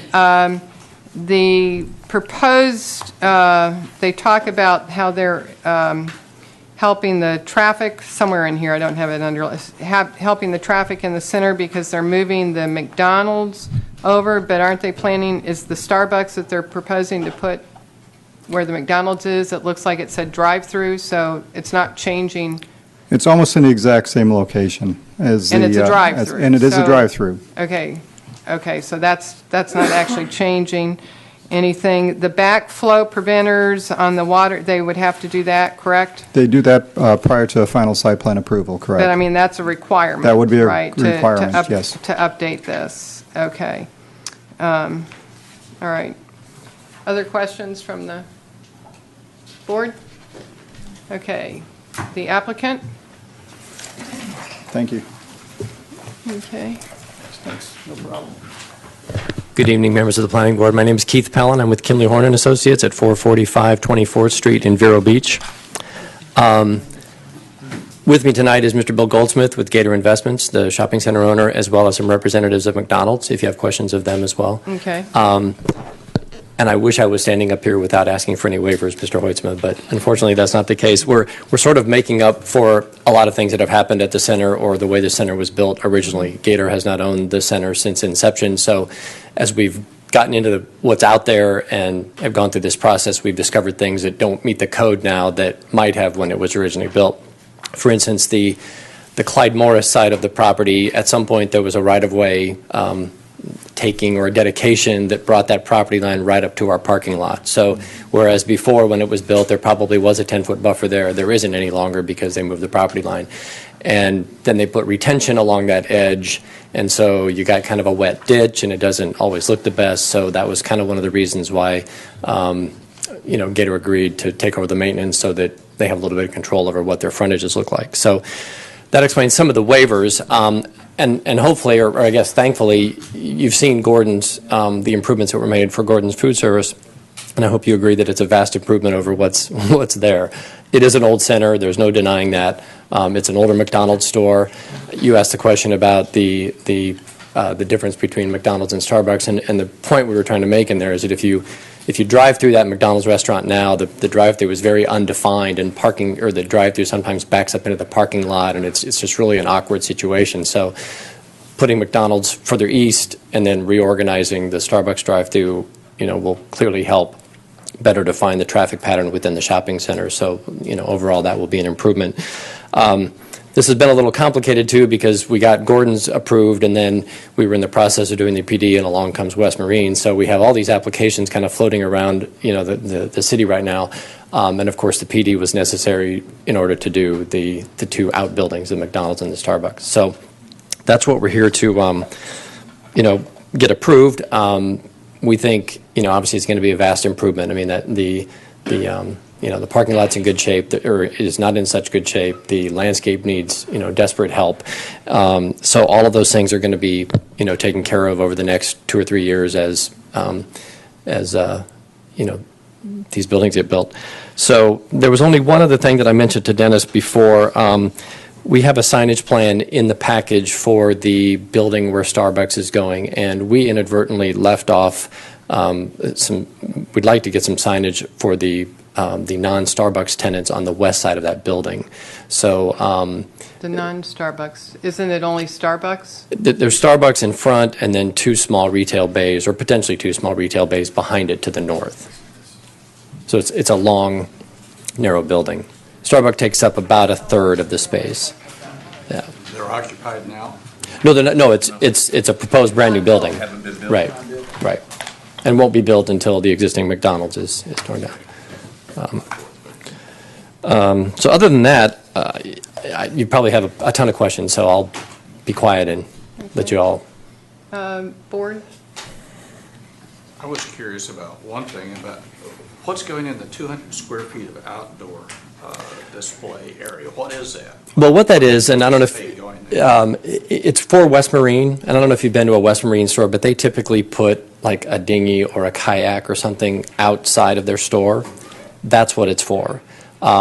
They may not need 200 square feet, it may be much smaller than that, but what we did was there's sort of a concrete pad that kind of sits at the end of a landscape island at the corner of the building, and there's enough area in there for them to place, you know, these 2 or 3 small boats that they typically do, and they do them at every store, so maybe you've seen them, but that's what it's there for. It's not in the parking lot, it's not in the drive aisle. There's a concrete pad right there where that's supposed to go without impeding pedestrian circulation and things like that. So that's what that's for. Why would it not be like the West Marine in South Daytona where it's actually by the front door? I mean, this is not by the front door, this is out, and you're just down the street from a $400 million investment in a city that does not allow outside storage. Yeah. It's not far from the front door. If you look at the facade of West Marine, I don't know if we have that shot, but right. It's taking up about maybe a third of the Kmart frontage, so it's way over there. So the door to West Marine is roughly in the center of that facade, and then the outdoor storage is just off to the corner. The problem is we didn't have enough depth to put it, you know, of the sidewalk in front of the door to put it right there, so we just sort of moved it over to the right-hand side. Is the sidewalk here any less wide than the sidewalk in South Daytona? I mean, I have when you're no talking, idea. it's a dinghy. It's not 200 square feet of space. It's a dinghy that sits by the front door. Right. So, well, and I don't know the exact dimension. The sidewalk here from the front door to the drive aisle is maybe 10 or 12 feet. mm-hmm. We didn't feel like we could put a dinghy or something else there without, you know, impeding pedestrian flow along the face of that center. So this sidewalk's actually wider than what you have in South Daytona. Yes. Yeah, I'm not familiar with South Daytona, but okay. All right. Well, I think, you know, like it's a little different outside storage. You know, it's like the boats. It's like Parker boat thing where they have to display their boats or whatever, and they store the dinghies. And then I know they've got those rubber rafts that they put out there and things, you know, products that they have for sale. And this shopping center has needed a facelift for a long time. And this is something that's very much needed and I think welcomed. It's tired, it looks dirty, and to get a facelift and especially being on International Speedway Boulevard, that's what we want. That's what we've been begging for, to upgrade International Speedway Boulevard. And now here we've got 2 projects tonight. The new hotel on International, and then the redoing of this shopping center there on Clyde Morris and International Speedway, and it's achieving what we've been hoping for. But what I would say, this, again, I'm very familiar with West Marine. I shop at West Marine. What they were asking for, and remember, you are 2 blocks from a company that is doing a $400 million reinvestment into a stadium in this community. And they are asking for a waiver for, if you go into Kmart Shopping Center right now, where they normally put their plants, their outdoor, they have that right now. It doesn't impede the sidewalk. It's one of the products that goes in at night. Is this talking about going in, or this stays there? I'm pretty much sure it has to go in at night. Okay. But there is more than enough room without doing a separate waiver as allowed, you know, because they can do it under TPA. There are all sorts of ways that let a business do this. The city, gosh, maybe it's like EMC's, actually does have a prohibition in the code, outside activities and uses, everything, storage, displays conducted entirely within an enclosed structure in all districts of the city. You're not talking about an enclosed structure. You are talking about a pad out in the parking lot. No, well, I mean, and that's, yes, your code says that, but, and that's why we have to ask for the waiver. But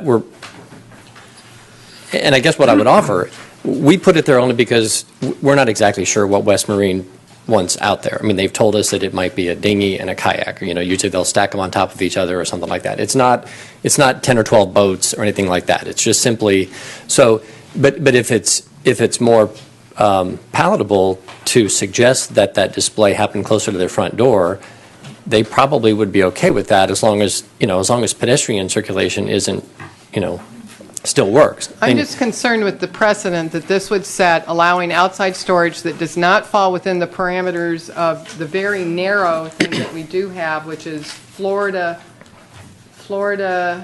fruit. You can do it in M1 and BW districts, which this is not. We have TPAs that allow, for the items that you generally sell to go out. But this is setting aside a separate storage area. And maybe if you weren't where you are, I wouldn't think twice so much about it. But this is ISB. And you're barely meeting the minimum requirements. We've had other properties. We had a tire store, for Pete's sakes, and a gas station that exceeded code and landscaping. You were on ISB. You're not exceeding it in front, and you could do way more in front, and phasing it at the end, I have a problem with. But this storage thing just really, I just think that it's going to cause a problem. I'm not saying a problem. I think it's going to cause a precedent problem in this community that has held the line on outside storage, and in a place that. Maybe I could interject. Okay, you are. But stay here, kid. My name is William Goldsmith. I'm one of the two owners of Gator Shopping Centers. And this is one of the projects that we're doing. We own and operate over 150 shopping centers in 20 different states. And this was something that we've been wanting to redevelop for some time. And we do want to do the West Marine. As Dennis pointed out, the GFS is complete, and it's under a separate site plan. The local tenant renovation is underway for the stores from GFS heading west. The West Marine has a lease where they signed a lease. There are contingencies in the lease. West side signage, outdoor display are two of the issues that are very important. We felt it was better to have the West Marine with the elevations which are depicted in attachment D to your package than having the garden center stay. And the outdoor display here, it's not that this is in the middle of the parking lot. This is right adjacent to it's at the corner of their store at the walkway, and it's buried behind the, West Marine is buried behind McDonald's and behind Wells Fargo. We don't own the Wells Fargo piece. McDonald's will be one of our tenants. It's not standing in the middle of the parking lot, and it is a pretty important issue. West Marine does have outdoor display at all their stores that I've seen, and it's in our lease agreement. So I do ask that we can somehow, hopefully that sheds some light on why we put it there. It's 200 square feet. We limited it to that. So it shows you on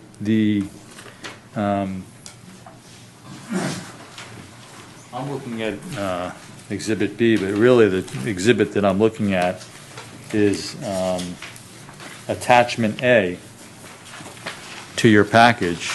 And if you can see where the garden center is, which is the corner, the absolute southeast corner of what is currently the combined Kmart and garden center, it sits right there. It's not in an island in the middle of the parking lot. It's right adjacent to their front door. We wouldn't allow it to be in the middle of the parking lot either. So if it's right adjacent to their front door, why do you need 200 square feet? Again, they don't have that in South Daytona. And what you promised them in your lease before, and I deal with leases all the time, you can go back and redo your lease. You've already spent $9,200 and gotten the permits forward on this. So this is just a big precedent-setting thing in this city. And if it works for them in South Daytona, why would it not work for them here? You know, I have thousands of tenants, and I operate in 20 different states. Mm-hmm. No two leases are identical, and everything depends. Maybe the demographic in one area is a little bit better. I can tell you that For example, when I'm building a Dollar General store in the middle of Philadelphia, this is the building you're taking and how you're taking it, and if you don't like it, see you later. I got 20 other takers. If I want Dollar General to go to North Randall in Cleveland, which I just did, how can I help you? Let me roll out the red carpet. There's certain things I mean, if you have a lot of tenants that you're dealing with, you know rental rates change, requirements in the lease change. In some cases, I have to build out stores and build out an actual turnkey operation. In other places, like if I'm in the middle of Long Island in Smithtown, where I own a center right on the highway, here's the four corners of the building, you build it out, don't call me. So it's all different. I can't say any two things are the same. In this particular case, I can produce the lease. It's a requirement. If they don't get this 200 square feet, they can terminate. If they terminate, we'll leave the garden center. We're not required to do this West Marine. I'd like to do it.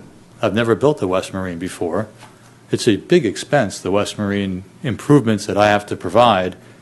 A picture of what their exterior elevations look like are pretty much shown in Exhibit D, in Attachment D, as in David, to the package that you were given. Attachment D has every elevation that we're doing, including the local tenants, the Gordon Food Service, the Starbucks, the McDonald's, and the Kmart. But on the third page of Attachment D, at the bottom right corner, you can see the West Marine.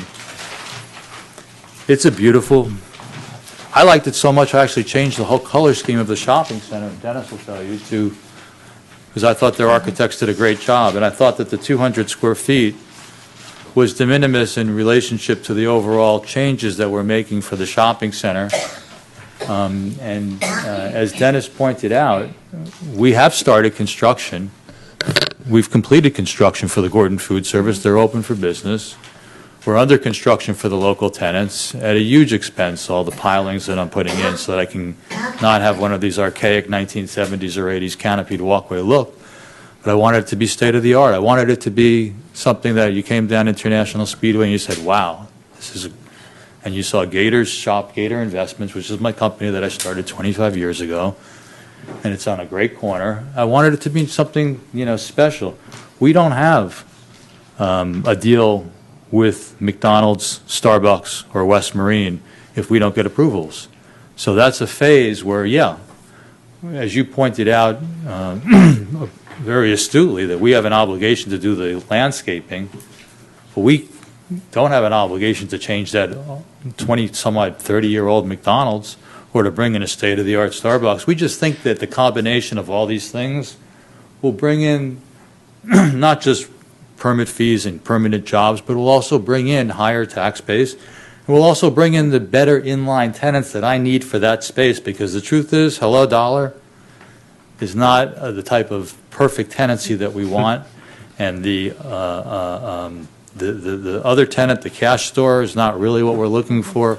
We can make this a first-rate thing, but we need a little help. It's not that much, just a little. Well, I heard what you had to say, thank you, but I think it's a lot. You're asking for signage that greatly exceeds what's allowed. You want to put it on awnings that staff, when you were just going forward, has already said that wouldn't work on those awnings, on the type of awnings they are. It's not going to look... Let me explain to you what the awning sign really is. It's on that... It's on the very narrow band that sits horizontally at the base of the slanted, the front part of the awning. We had originally shown, and if you've been to a West Marine, typically they'll have their name. It's probably not more than 5 or 6 inches tall. They'll have it on an awning, which they typically put on their stores. That's what that is. Okay. And as the shopping center, also the tenants to the west, the local tenants west of GFS, that would allow them as well, because there are some awnings going in on that part of the center. It's a very minuscule thing. It's not even something you'd see from ISB, but it's another option for signage for any tenant that might come in there. So, but again, it's not the end of the world if that goes away. It's just something that West Marine wants, and we think would be appropriate for other tenants that we'd like to have. Now, back to the outdoor storage thing for a second. If it's I don't know if the issue is The just the issue fact is that the we have it? precedent. The issue is the It's not the precedent size, that it it's not the sets. location, it's just the precedent. on our major entryway into the city when there are other ways to deal with that will work just as well, without actually putting in our code that we are giving you outside storage. There are other ways to, that's a precedent-setting issue. Well, but it sets a precedent in a PD. Obviously, nobody else is going to get it unless they also get a PD approved. We see a lot of them in this town because everybody wants a little something, and, it's just something I wanted If to. they take the dinghy inside at night, though, is it still outside storage? And now we're just talking about outside Right. display. during Display. business hours. That's what I'm saying. This sets a precedent because this is putting outside storage in writing as a waiver from our code, which is, and I think there are ways to deal with this as a display, as they do in South Daytona. West Marine and South Daytona, they do not have a separate outside storage. Again, and if they displayed it just like Kmart does displays, I have no problem with that. But actually carving out something and calling it outside storage. Well, your code doesn't distinguish between Because- outside storage and outside display, as I recall. So whatever it is, I mean, it's on display, but it's also. Like you do, they do, Kmart puts all of their plants out there. You walk in, it's outside display. They're all on the sidewalk. You're talking about doing the same thing. Well, we're doing it. They can do it under TPA. I think maybe there may be a lot of people that don't have a problem with it. So I think that Okay. maybe let him finish his presentation and then let's vote a motion and then see where that goes. Okay. I'm Would finished. it not be a matter of semantics with wording? Well, that's what I'm saying. I would just like to see it different. Well, If they can come up with a different way to word it or a different, I think we need to work on code a little bit. Yeah. We're having these people come from out of state and come in here and improve our rundown areas, and then we're beating them up with saying, you can't do this, you can't do that. And it's in the code, I agree with that, but maybe that's something that we need to work on that side, instead of it being not co-joining with them and working to get to the point that we want, which is something new and something refreshing and something appealing. but they're getting something for this. Let's not forget, they're Well, we getting an are too. extra, yes, I'm not We are saying that. Yes, but not to this extent. And the outside storage is smart. They're getting an out parcel. They're getting 3 additional retail. The reason to do this is to make money. Exactly, Okay? They're but- not. Everything in this country. And the Right. reason to do Right, it is I to make agree. something attractive. No, I agree that. I'm And that's- saying they're not doing it out of the goodness of their heart. It's an investment. And it's an investment, and it's an investment in our area, and it has to be an improvement for it to be an investment. Right now, it is a mess. And, okay, so. And all they do is, we have something in front of us. I don't know if you all, how closely you read, but, the other rezonings we had in front of us, go back and read your reports. They had staff recommendations. This does not have a staff recommendation. That's telling me something. It does have a staff recommendation. No. Provided all waiver requests are ultimately approved by the city commission, the rezoning requests will be in compliance with the LDC and comprehensive plan. I'm sorry, it does say staff recommends to approval. Right. But they say provided the waiver requests. They don't just say, they're pointing out that these waiver requests, I didn't mean to say it that way. They're pointing out that these waiver requests, and there's a significant amount, they're a problem. You don't have those on anything else. We didn't have them on anything else. So when staff points out to me that there are waiver requests that have to be ultimately approved, that's a policy issue, and this is one of the key policy issues in this town. Okay. Well, I think it's a But policy issue as it we're relates fine. specifically to this project. I mean, these waivers don't apply unilaterally throughout your city. I mean, that's what a PD is all But it about. can't set the tone for that. I It think sets that's the what- tone. That's what I'm she saying. is talking about. But what we have to work with creates these problems, and we're correcting a lot of this stuff that is there by having this project move forward. We all want it to move forward, but it doesn't mean. I would just it like can't it to be move changed forward with something. more than the minimum landscaping. We had other projects here in front of us that greatly exceeded. This is on our major thoroughfare, right down, and again, we're 2 blocks away from the Speedway, which is doing an incredible amount in this, and we're going to have a few little bushes on ISB. I mean, No. I mean, if you've looked at the landscape plan, I did. I'm Okay. talking on the front of ISB. It's, you basically meet minimum. You don't exceed it. We have everyone else exceeding it. You basically meet it, and in many places, actually, and I understand the areas where you can't. I get that. I'm not arguing about that.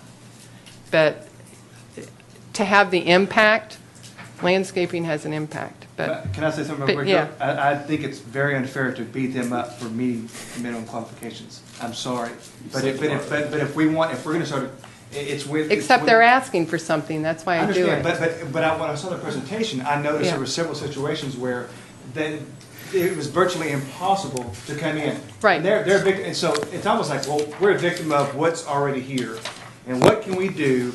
It's worthwhile that we could put an investment to improve this area, because at a certain point, from an investor standpoint, there comes a certain point when, you know what? It's not worth doing. I get that. And so I understand what they're trying to do, but I think it's very unfair to beat them up for meeting something that we call the minimum qualification. I would agree, except that they're asking for something that greatly enhances their, that's what a PD is, a negotiation process. So if they were coming in and not doing anything, fine, meet minimums. But when you provide a community benefit letter, and what you're listing as your benefits or what you have to do to upgrade your shopping center anywhere, those aren't benefits, they have to do I it. understand that, but I think the mere fact So- of what they're doing to this shopping center is a huge, huge benefit alone. So, Rob, Okay. can we do a motion? Well, Is there actually, any- we have to hear from public. if Is there there's any way of doing a wording change, Carrie, as far as the outbuilding? So that. The outside display. Storage. Outside Yes. display? Yeah, So it says you could, display and um, not storage, so we don't get any confusions. The more elsewhere. description they can give, outside display, you know, they agree they're bringing it in every night, and I don't know if they can make it smaller or a certain location, but the more words we use to make it detailed, it would be more limited. You could mention the outdoor display is open is throughout the hours of operation. So, Something like that, yeah. 30 Just minutes anything before- that's not, 30 minutes before opening and 30 minutes after. anything that's not calling it storage. That's right. Would that be okay? That's the key. yeah. Anything that's not That would, calling it I'd storage. be able to get that within the language of the current lease agreement. I don't want to start looking for lease modification agreements, because they're not too Right, no, I dissimilar to don't- PD agreements, where you want something, they want something, and then Right, I'm everything not, changes. yeah, but it's, If you take it in 30 minutes after they close and put it out 30 minutes before they open, it's not something a like that, problem. that would be great. But they do need that outdoor display, and believe me, I know, because I also not only own the company, I'm also the head attorney there. I negotiated the lease. I know the outdoor display was critical. I don't know what they did in another jurisdiction, but at this location, with this area, with this store, with this rent, they wanted that outdoor display area. I know that. Okay. I think removing storage makes a huge difference. Yeah, it Yeah, does to I- me. Okay. Yeah, display is much more palatable. Or misinterpretation of Right, places. right. Yeah, because actually the actual waiver language just is outdoor display, not storage. Right. Okay. And also, one other thing, I'm sorry, you said you came in tonight and you just gave Dennis some sign stuff. We haven't seen any of that.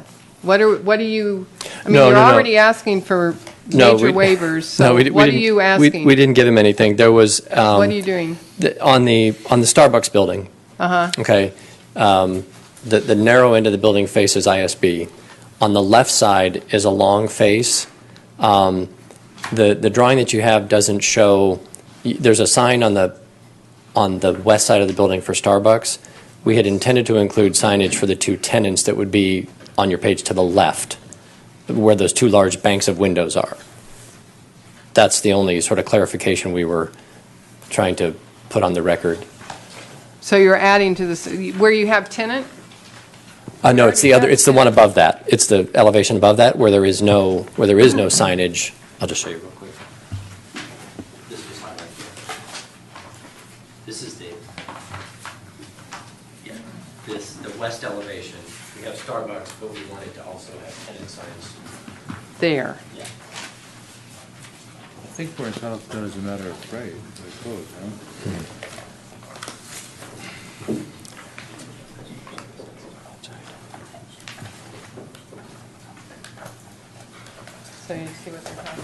Yeah, so on sheet, let me look at your, So then you need another waiver because you're,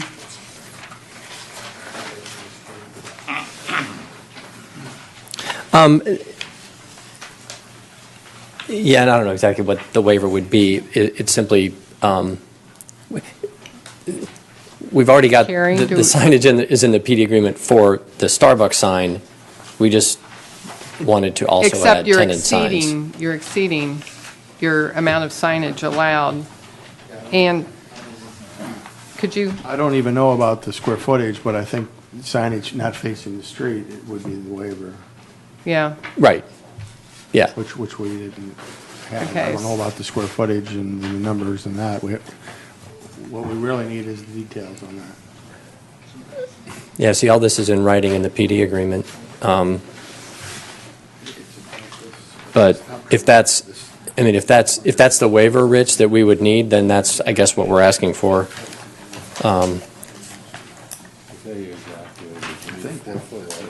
Signage on a non, what did you say, Rich? A non, It's the west, yeah, it's the west elevation. on a non-street frontage. so that would have to be worked out according to, with staff before this would get to the commission. The issue that we have, just to reduce it to an actual size spec, because I'm familiar with the leasing. Starbucks wouldn't sign the lease without that signage on that particular side. The other tenants that we're negotiating with have seen these. They won't sign without signage also because they're buried behind the building. Because of the cost of bringing infrastructure and everything, it doesn't make any sense to build just a freestanding Starbucks without the two adjacent, without the one tenant behind. I'm hoping to rent it to a single tenant.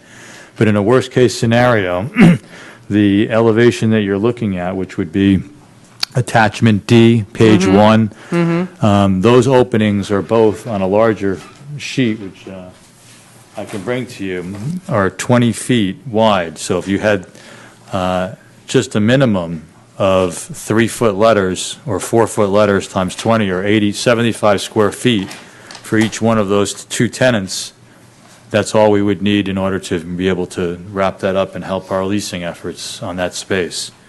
I still don't know that it will lease, but I know that it's not likely I will have as good a chance without that.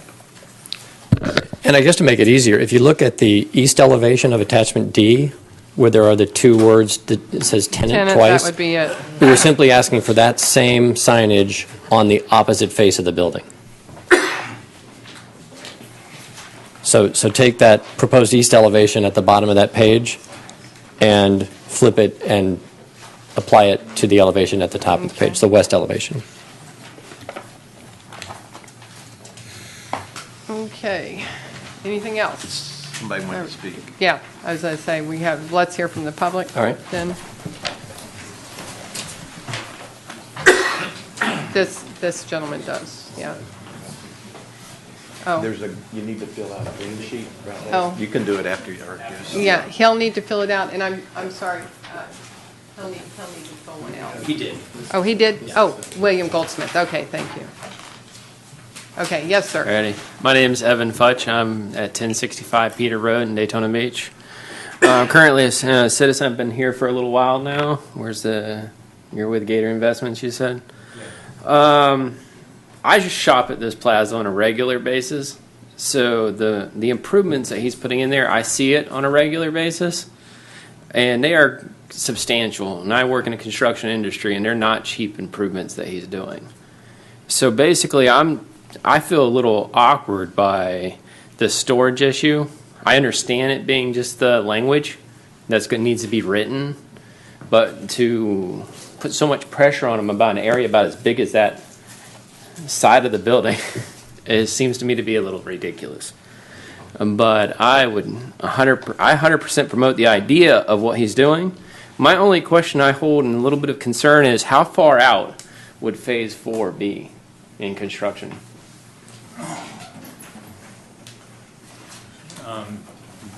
The dates are, if I'm not mistaken, dependent on the city commission, which I think the first reading is August 7th. No, the Phase 4, which is actually the part that really faces ISB and I has the understand. impact. I think that once we get the approvals on August 7th and August 21st, we can go ahead and McDonald's will start per the lease agreement that I have with McDonald's. I think within 30 or 60 days thereafter. I don't have the lease in front of me. I got a most recent draft just this morning as I was flying here. And then that gets completed in approximately 120 days. And then afterwards, we can go ahead and put the Starbucks building in, which usually takes about 120 days. And then after, and with that Starbucks comes the same thing. I mean, with the amount, your comment about the substantial amount, yeah, the auger piles, the construction that I've chosen at GFS is wildly expensive. It's the most expensive that I've done at any particular shopping center. And the out parcels mimic this.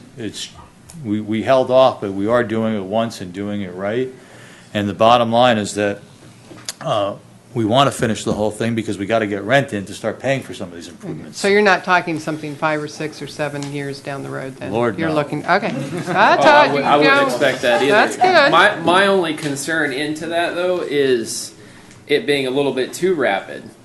Only because this area we're talking about, it has a lot of vacant storefronts. A lot. And we're adding more storefronts. So that's my only major concern in the whole project, is the addition, when in fact the adjacent property right next door currently has 2 empty stores where the business is just left there. For whatever reason, I don't know. I know from phase 1 there, the main structure, most of it's been vacant most of the time. And it looks blighted. Of course, the improvements may bring people, it may not.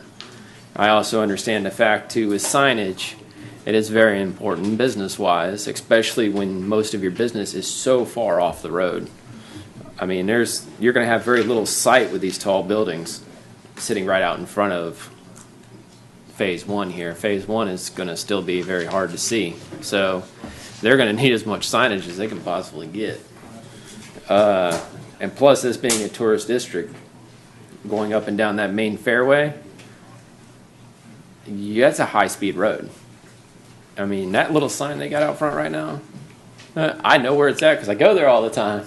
But extra signage, I don't see the problem with that either. As a citizen here, I don't see any issue with additional signage. Also, I want to make comment to Ms. Remark. Mm-hmm. You were stating, too, about there being a drive-through for the Starbucks. They are doing one improvement here as being in that horrible drive-through at the McDonald's. They are actually, looks like they are making some type of joint arrangement with an access road that goes into the adjacent property. I noticed that. That is fantastic. That will be a big difference in traffic patterns within the plaza.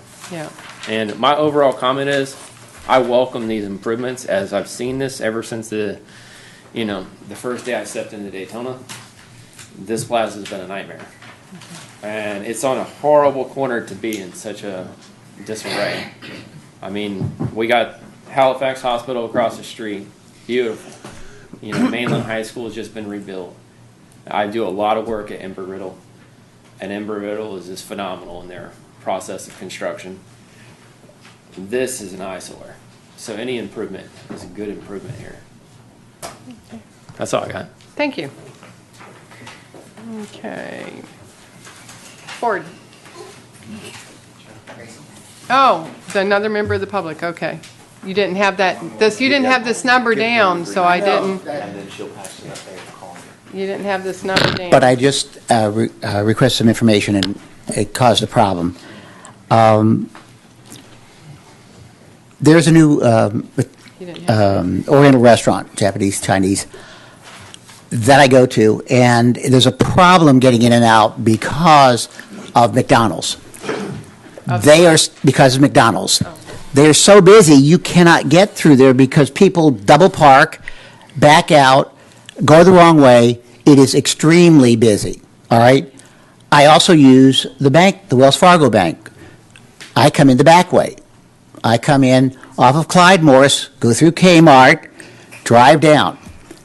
With this new McDonald's being there, you come in off of Clyde Morris, then you have to go to the other end of the shopping center now because you can't get to Wells Fargo. You have to go through the McDonald's mess to get to the Wells Fargo.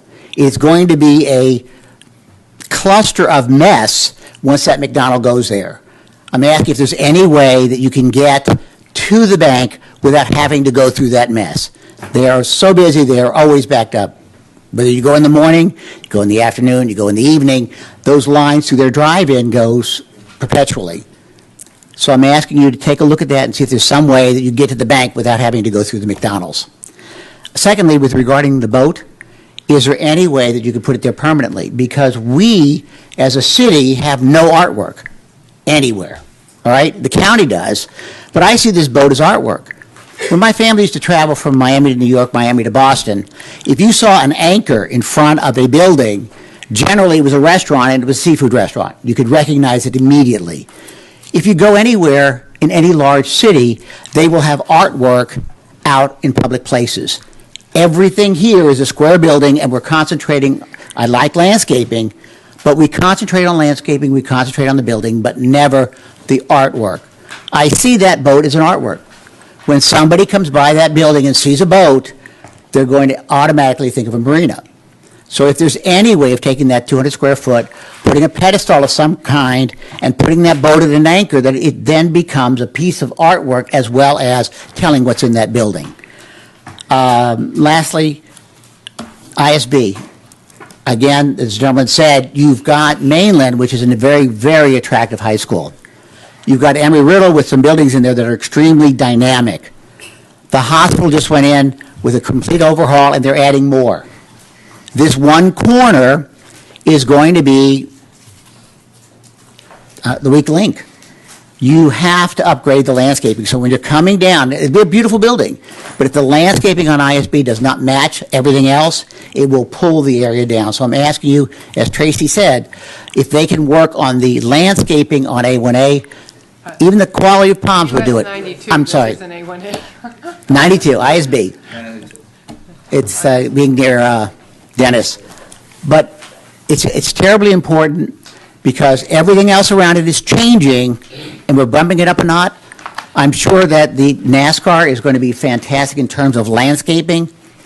So this then becomes the weak link. We have to make sure that the appearance when you're going up ISB is the best that it possibly can be. So Tracy, if you could, thank you. Okay.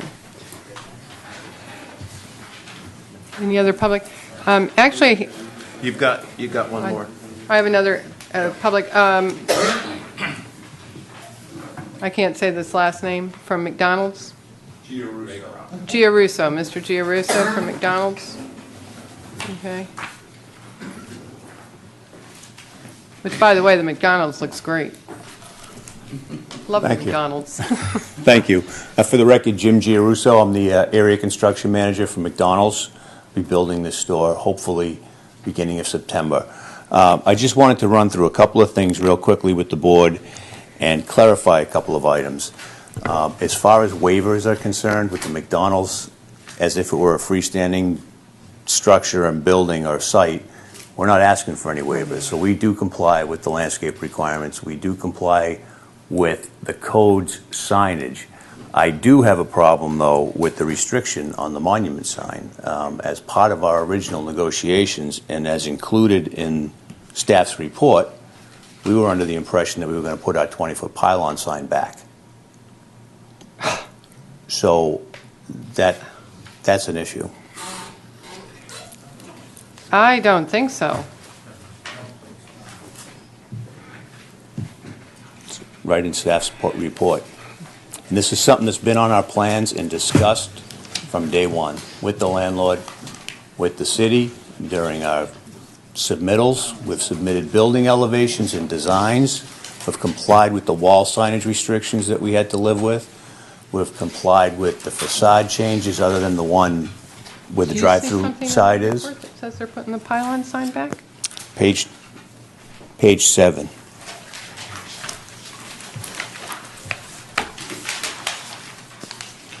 Staff report dated June 18th, page 7. Right underneath signage plan. You get one or the other. Right. You don't get both. I don't want both. It's or. I don't want both. I want my 20-foot pylon sign. I don't want to be restricted to an 8-foot monument sign. Oh, no, it says one or the other. It says a 20-foot pylon sign or a 12-foot maximum monument sign. Okay, but that's not what was reflected on that presentation that staff made earlier. You don't want your sign to look as nice as the Burger King one does? You want to do that? Our signs will look better than the Burger King signs. I don't, that Burger But- King sign is really nice. That monument, I don't see that. But you can have your Okay. 20-foot. I just It wanted says to. it in here. I just wanted to be clear that we weren't losing that right by moving the McDonald's, that's all. No. No. That's- And no, everything no, else no. we do You're comply not. with. And as far as construction time goes, we'll be in and out of there in less than 3 months. I would seriously look at that Burger King sign. It is nice. And it's current, it's It attractive. can't be as good as the McDonald's. Oh, yeah, it's nice. Absolutely not. Okay. But no, that's in there. Okay, Okay. perfect. That was the only thing. I just wanted to, and answer any questions that you had relative to the McDonald's and circulation, and we've been through all No, I that. think the so McDonald's have done a great thing. It'll be a huge improvement Yeah. over what's there, Mhm. aesthetically and everything else, so operationally. I did have one other thing I just wanted to bring to the board's attention, it comes up with these extra tenants that are on the out parcel. If you look at their list of uses, they have pawn shops, the Daytona Promenade down at Nova and Bevel. Actually, the pawn shops were restricted from the out parcels, and the commission made sure that they were restricted from the out parcels. It would be a smart thing to go ahead and restrict that now, no pawn shop tenancy in the out parcels. Okay, you have no problem with that? Okay, all right, good. I remember those discussions distinctly. Yes, I thought you might. Okay. Okay, anything else? We're ready for a motion? Make a Oh, motion. okay, oh, you're making the motion, I Move thought. to make a motion to approve rezoning plan commercial development DEV 2013-012 Daytona Plaza, PCD. Do we need to include no pawn shops in the out parcels? Okay, and to work on the storage language? And yes, and to amend the storage language for outdoor display. To reflect. 30 minutes before opening and 30 minutes after close. Okay. Second. Okay, anything else? All right, all those in favor? Aye. Opposed? Okay. Thank you all very much. Thank you. Thank you very much. Thanks for your And investment. thanks, Colleen and Dennis. They did a great job. We have great staff, Thanks for your investment in Daytona. yes. Thank you very much. That'll be a big improvement. And we really do thank it. This is a hard way to do this, but it's what we're stuck with. Okay, other business. Okay, downtown Blue Road.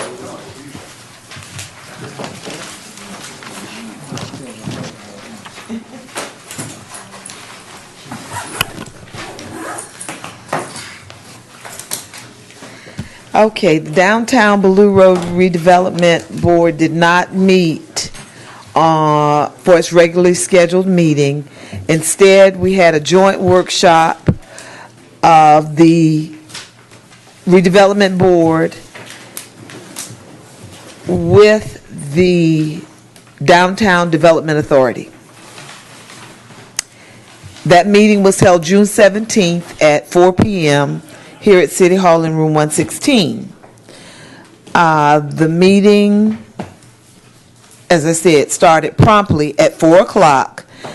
The discussion items for that evening were strategic planning for the downtown redevelopment area, downtown marketing and promotions, strategic planning for the Blue Road redevelopment area. The group was given an update on the redevelopment projects and anticipated dates for the beginning of each project, and I interject anticipated dates. There were a few questions from citizens regarding the parking area, the parking situation both on Beach Street and the parking area behind Zappy's and Sweet Marley's. And the meeting was adjourned at approximately 7:15. Okay, Main Street? We met June the 12th, and the board approved parking lot site plan for 705 Main Street, which is Dirty Harry's, which brought up conversation about doing some type of restrictions or putting together some type of restrictions to prevent people on Main Street from tearing down buildings to facilitate parking for special events. So that is something that we began the conversations on, because we don't want to tear buildings down, just to facilitate for events. So, but this one was deemed necessary. And that was it, the short meeting. Public comments?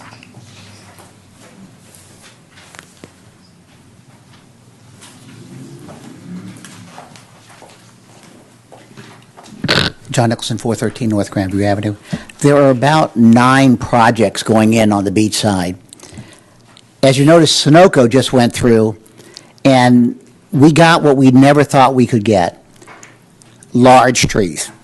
I mean, normally they go by caliper.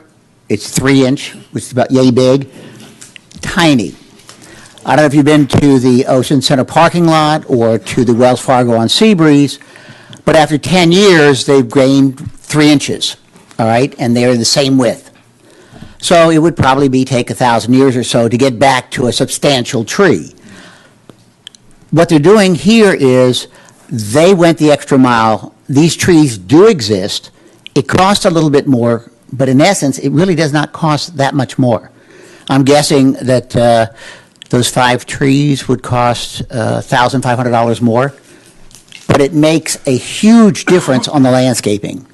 So I'm asking you, when these things come before you, and unfortunately you didn't do that with Kmart, all right? They could have upgraded that area in front along the strip if they had wanted to, and it would not cost them that much. But I'm asking, I understand you say that Kmart is old and it's worn, et cetera. It's going to get a facelift. But this facelift has got to put us up a notch. We can't be the lower middle class forever. So when these things come before you, those tilt that's going up along 95, they look boxy.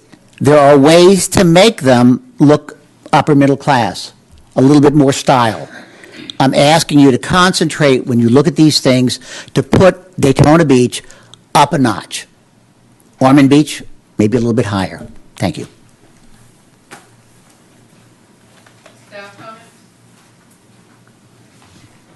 Yeah, as listed on the agenda, we wanted to point out, we had postponed the flood map LDC amendment some time ago to this meeting. The Utilities Department asked that just be folded in as part of the code update, so that won't be coming through as a separate amendment.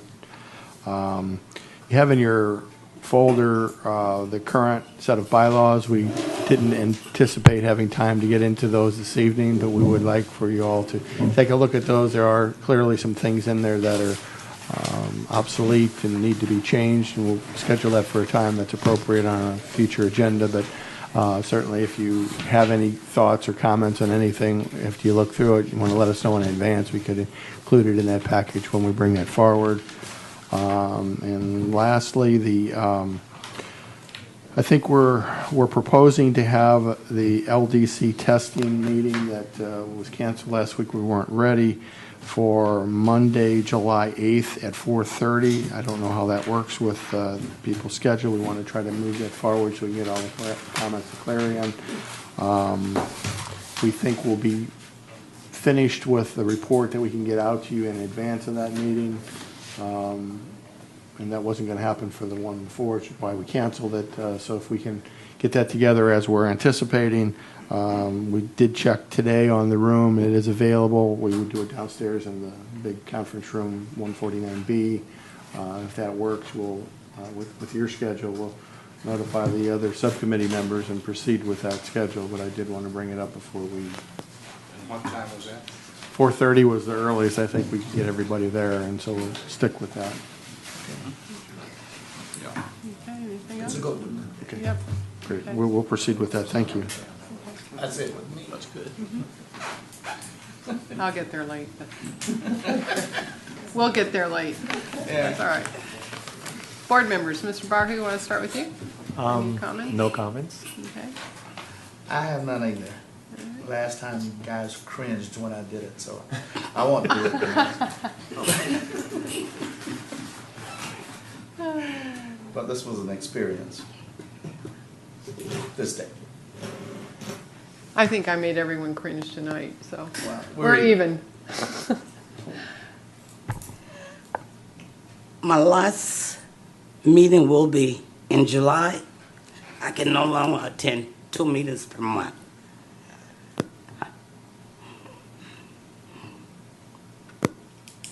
I have other commitments that I must do.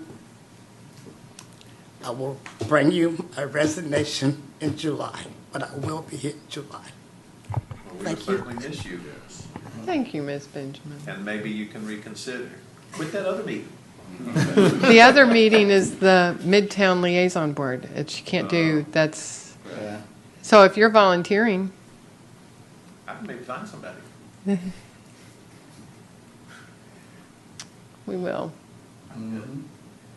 We'll miss you. You're good, Mr. Hoytsman? Ms. Washington? No more comments. Okay. I'm good. Happy 4th, and actually, I won't be here in July. Mr. Neal will be your chairperson. I'll be in Chattanooga, so I will miss you, Ms. Benjamin. Okay. We're adjourned.